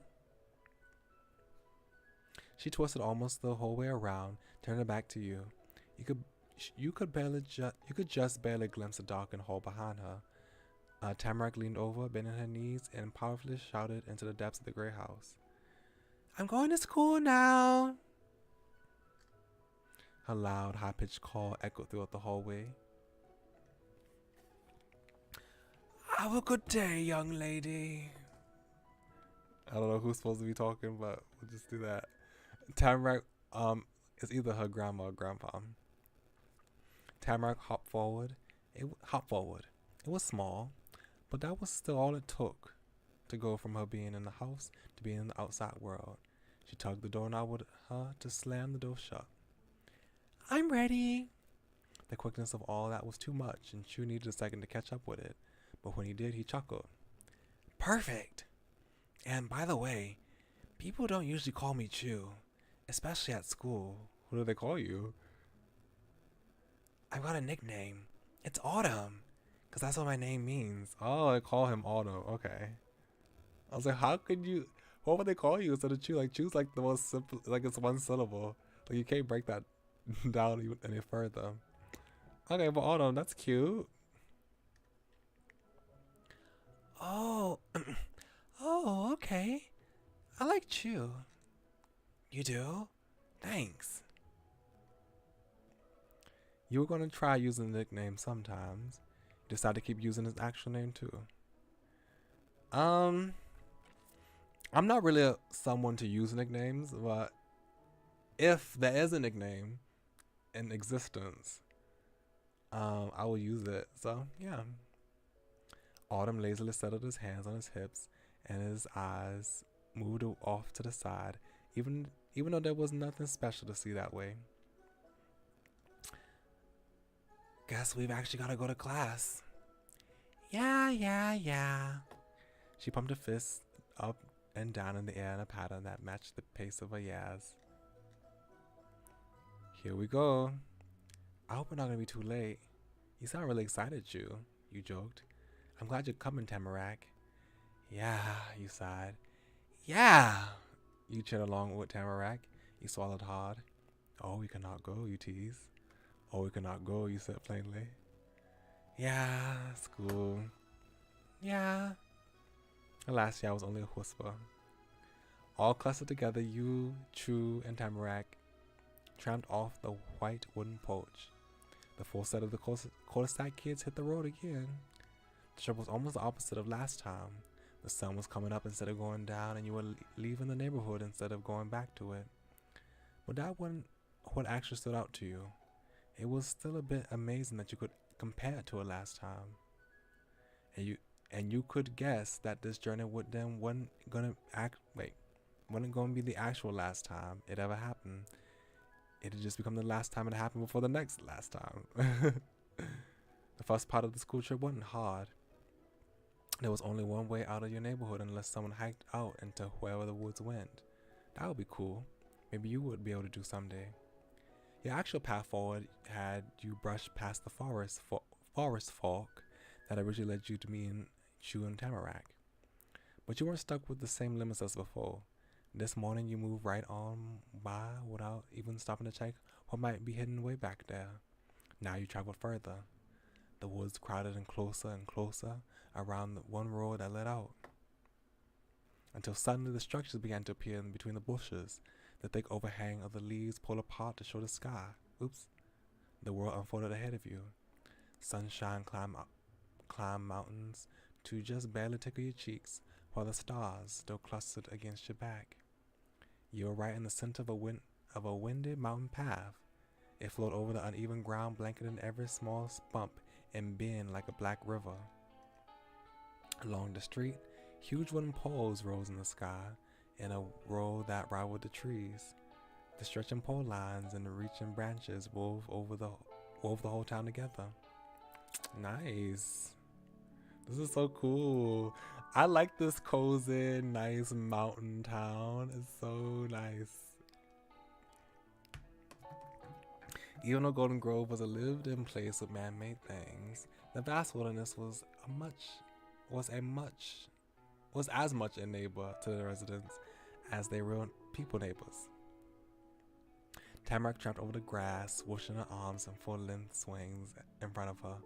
She didn't get anywhere near the tarmac. Chew's stride was a lot breezier. He took the spot in the line closest to the road and didn't even check for cars. His eyes were aimed at the now viewable sky. He ended up somewhere in between them. If Tamarack was a swoosh and Chew was a breeze, you were a storm. Each step was heavy and crushing. The dirt had to deal with your bad mood if you had to deal with a new school. All that air went out the window when Chew started moving his hands around even more than Tamarack. He frantically stuck his fingers in and out of each of his pockets while poking his tongue out of the corner of his mouth. You and Tamarack just watched as he tugged at his jacket and pants while walking. The two of you had shared the same exact thought. He was looking for his notebook or paper or something. Uh-oh, he lost his thing again? Come on now. And it was paper. But it wasn't his special tan pages. The thing Chew grabbed was a thick folded packet of white printer paper that was covered all over in the inky words. You could instantly tell what it was. That many papers stapled together with that many little words on them only ever came from one place: school. Also, I just want to point out how I really like this this brush, like these brushed lines. If you understand what I mean, like kind of like they were drawn with crayon a little bit. Like look at the eyebrows and like just the outline of like the wool and the hair and things like that. I like it. I really like this art style. It's really nice. Chew had it close to his face. It had his nose completely in what was basically a book, but for some reason he started to talk to Tamarack. Which room did you get? For a second, Chew picked over the pages to look at both of you. Who's your teacher? Tamarack thought hard, but she didn't find an answer in her head.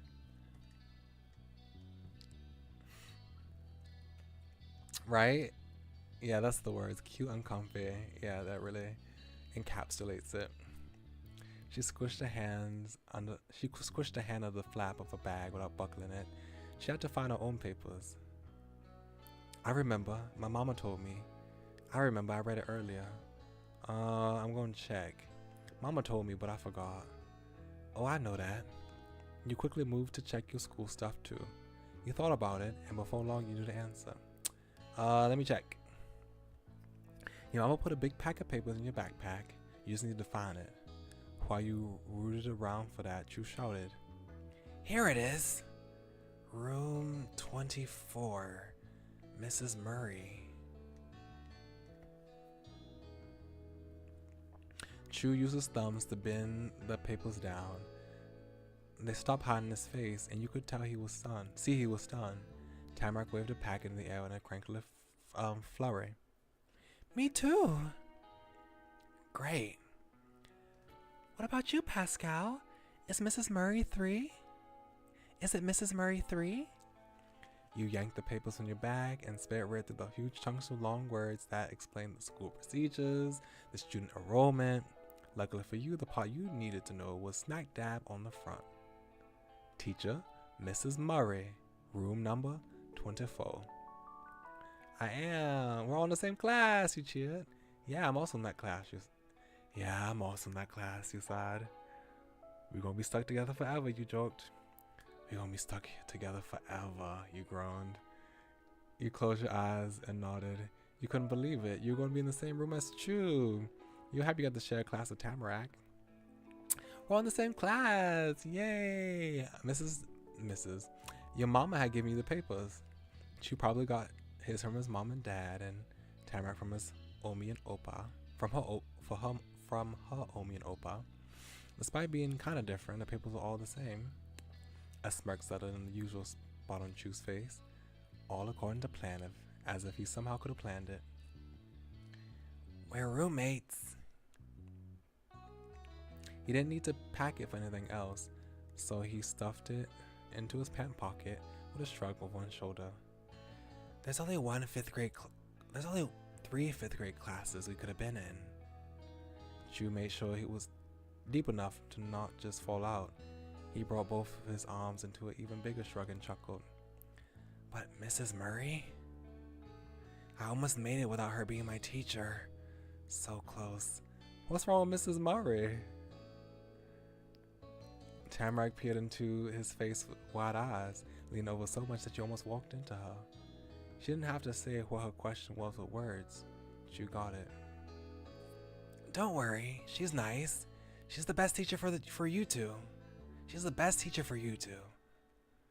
She made a serious, very serious, reassuring okay sound with his fingers, but in an instant he snapped into a pointing gesture. And you're probably going to be shocked, but Mrs. Murray isn't just a teacher. She's a mom. She's got kids that are just her kids, not students. Wow. That's weird. Why would that be weird? I think you're weird, Chu, you joked. I think you're weird, Chu, you said bluntly. I never want a teacher as my parent. It'd be kind of fun to have a parent who was a teacher. You stared in amazement. You stared at the two of them for how big a deal they made it. You just watched the two of them talk. Okay. I mean, at this point in time, I would think it's like, that's so cool. Your mama's your teacher? That's so cool. But both are like, no. They're like, no. Like now, I think that's kind of awkward to have a teacher, a mama who's a teacher, a parent in general who's a teacher. But in 5th grade, I thought that was cool.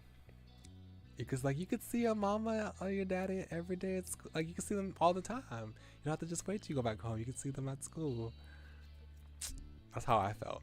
That's how I thought of it. I thought like if I could have more time seeing my parents, I always thought that was a good time.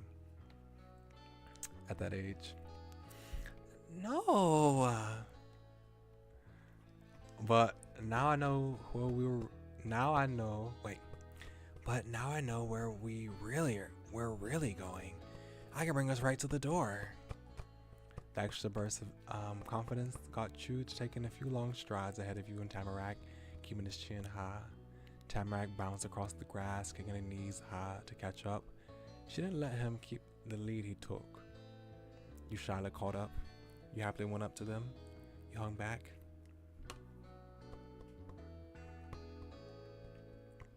You stumbled forward to get back into the middle of the row. You were greeted with grins from the both of them. Your steps came back into a steady rhythm between the three of you. Tamarack, are you worried about going to a new school? Chu, why didn't you want Mrs. Murray for your teacher? Tamarack, did your Omi or Opa know anything about my house before I moved there? Chu, did you know anything about my house from before I moved there? You walked along quietly.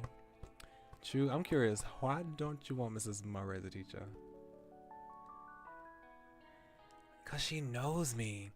Not like how all the teachers have met me because I go to that school. His dark brown eyes stretched open as wide as they could. His whispered words were pulled out just as long. It was a deep, secret confession. She really knows me, outside of school and everything. The seriousness of it only lasted a second. Autumn laughed at it instead. It's gonna be tough to get away with stuff now. Instead, Tamara put on a shocked expression Chu had just put away. Whoa! I've never seen a teacher outside of school before. When did they leave? When we leave? I mean, like, no, I mean, they do stay behind and do some stuff, but they leave the same day, you know? Pretty late, usually, but they go home and do errands and stuff. I've experienced it. But for real though, imagine a teacher being a full person outside of school was just shocking. It was crazy. It was mind-blowing at the time. Oh. One word with 2 letters said in a weak voice. You can manage more than that. Finally, we get to see her profile. Cute. Oops. Hold on. Tamarack eyeballed you from over her shoulder. She clearly saw some upset in there because she firmly stuck her hands to her hips and puffed at you. Why? Pascal? What's wrong? You're being so sad. You tripped over your words before when trying to say them, but Tamarack's words almost made you fall over for real. Chu tugged the top edge of his hood further over his forehead, but didn't hide his awkwardly pinched expression. Her approach caught him by surprise just as much as you. But the call out was made, so he let the fluff go and joined in what was being said. She does have kind of a point. Are you doing okay? I have to go to a new school, you whispered. It's nothing, you muttered, not very convincingly. Don't worry about it, you said flatly. Leave me alone, you snapped. I don't want to go, you sniffled. You couldn't speak. You were so embarrassed. You refused to answer. Today is horrible, you shouted at them furiously. That's the same with animal, you said, sadly.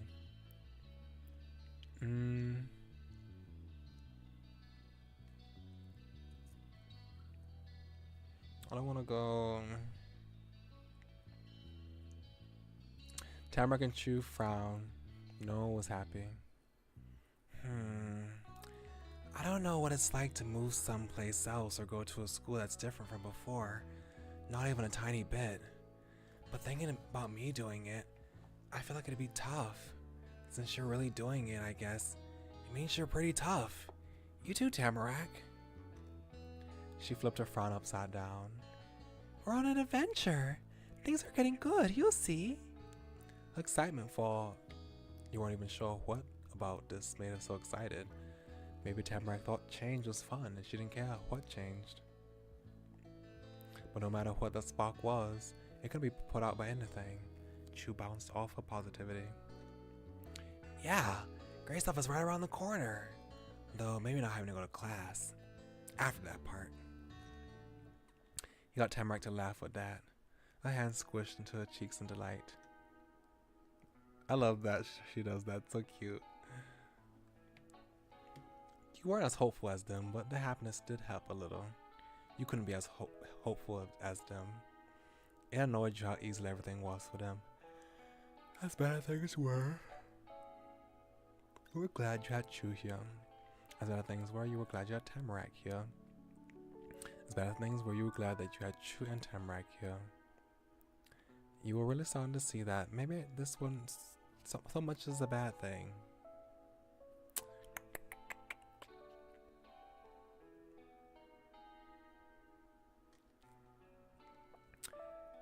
Thanks. At least lunch should be good. You tried to take part in the joking. Maybe you're right. Maybe you're right. We have to find those good things out there.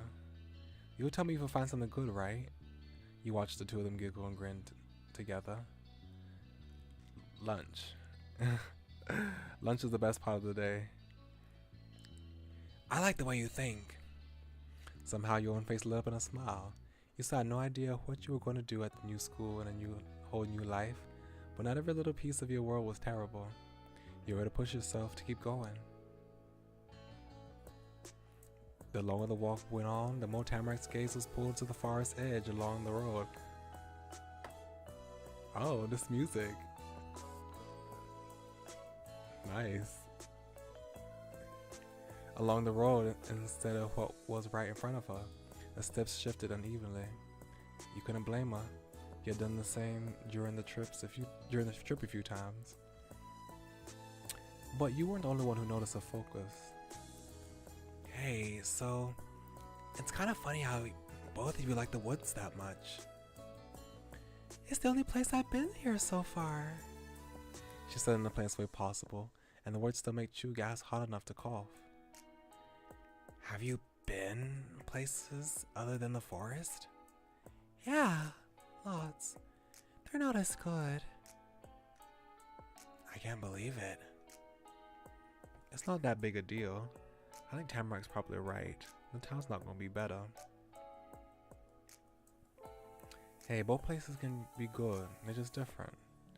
You shouldn't try to make Tamarack change her mind on what she likes to. It's mean to say the woods are the only good place, Tamarack. Look on the bright side. There's more forest for her and more neighborhood for you. You say anything about it? I mean, both of them could be good. Yeah. Chu shook off the shock Tamarack's statement hit him with. He turned his cheek to the front as he rolled his shoulder. He was winding up for a comeback.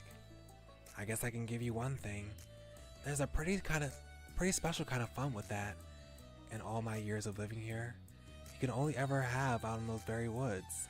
Nowhere else. Really? What is it? He cast the reel and Tamarack was hooked on it. She instantly became invested in whatever mystery Chu had up his line. I'm not gonna tell you. What? Tamarack shrieked in a tone so high it scared a bird who was minding his own business in the tree. It was hook, line, and sinker. The beat of his wings fluttering through the air matched Chu's giggling. He brought a hand to his chin and leveled a mischievous glint at Tamarack. One day, you'll understand. Probably. And that was it. He closed up his lips, folded his arms, and settled in to not explaining for the rest of the walk. Tamarack couldn't accept that, or couldn't get the hint. She pestered him with the passion and the words getting stronger every time she repeated them. Tell me the thing. Tell me the special thing, Chu. Tell me the special thing. It was too funny. That's not fair, Chu. We can figure it out for sure, Tamarack. You stayed out of it. A mysterious place deep in the woods? The thought of it was so exciting. Please tell us. Sorry, Tamarack, you have to wait and see. You silently fume. Who wants to bet she'll never find out? You teased. Come on, Chu, you gotta say more than that. Is he talking about the treehouse? His backyard? Is that what he's talking about? Should I be in on it? Should I know what he's talking about?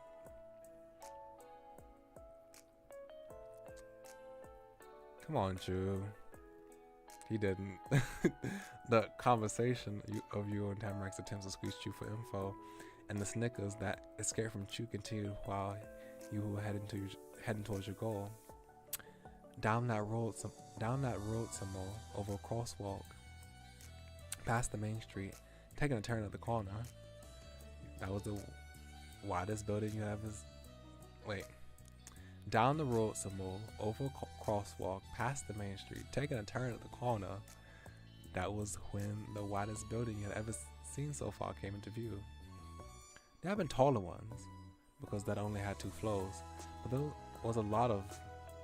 were a lot of those floors. North Acres Elementary School. The name made sense. You wondered exactly how many acres it was. Dozens of other kids were pouring out from different paths, mixing together under the front arches above the giant door. You tried to stand up straight, wanting to do things right. Then you went through the door, sticking even closer by your group, and on the walk there. So we finally made it to school, and I'm excited about this. This is so cool. Happy fall, y'all. Period. Fall in the 1st grade. Welcome to pumpkin party. To a pumpkin party. This is so nostalgic. Oh my gosh. It's like I'm in elementary school again. This is so cool. They would have stuff like this hanging around the schools. I love the decorations. Yeah. So I'm so glad that we'll be able to play have experienced school as a child with these people. Because we only had summer breaks, and that was nice in our life, beginnings and always. But I'm also excited to see how school life will be this time around and see how classes. But I think I'll stop here today. It's been about 3 hours, about 3.5 hours. And I have some things to do for class, for school. So I need time to do that. So yeah, I'm going to save here. We'll pick up to finish the rest of the demo next time. Hopefully, right? I think it should be hopefully next time. I was looking to see how long it took for other people to finish the demo.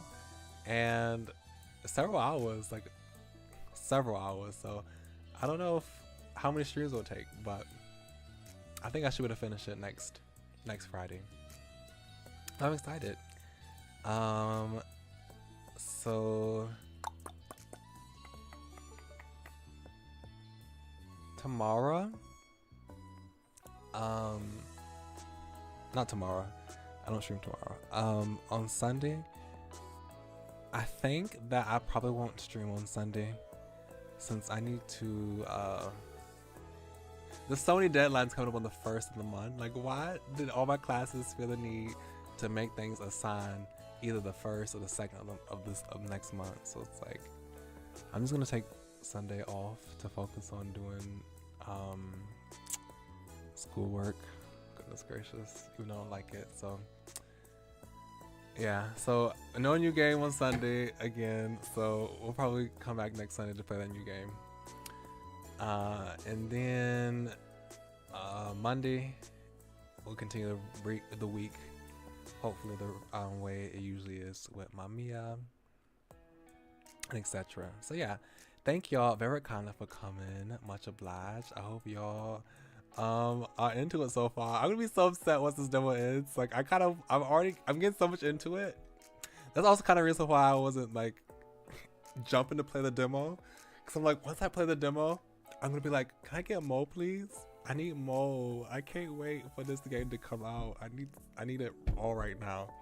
So it's like, I'm not even gonna tempt myself by playing this game. But oh well, we're playing it right now. So I got over it once I played the demo with Our Life 1. I was obsessed.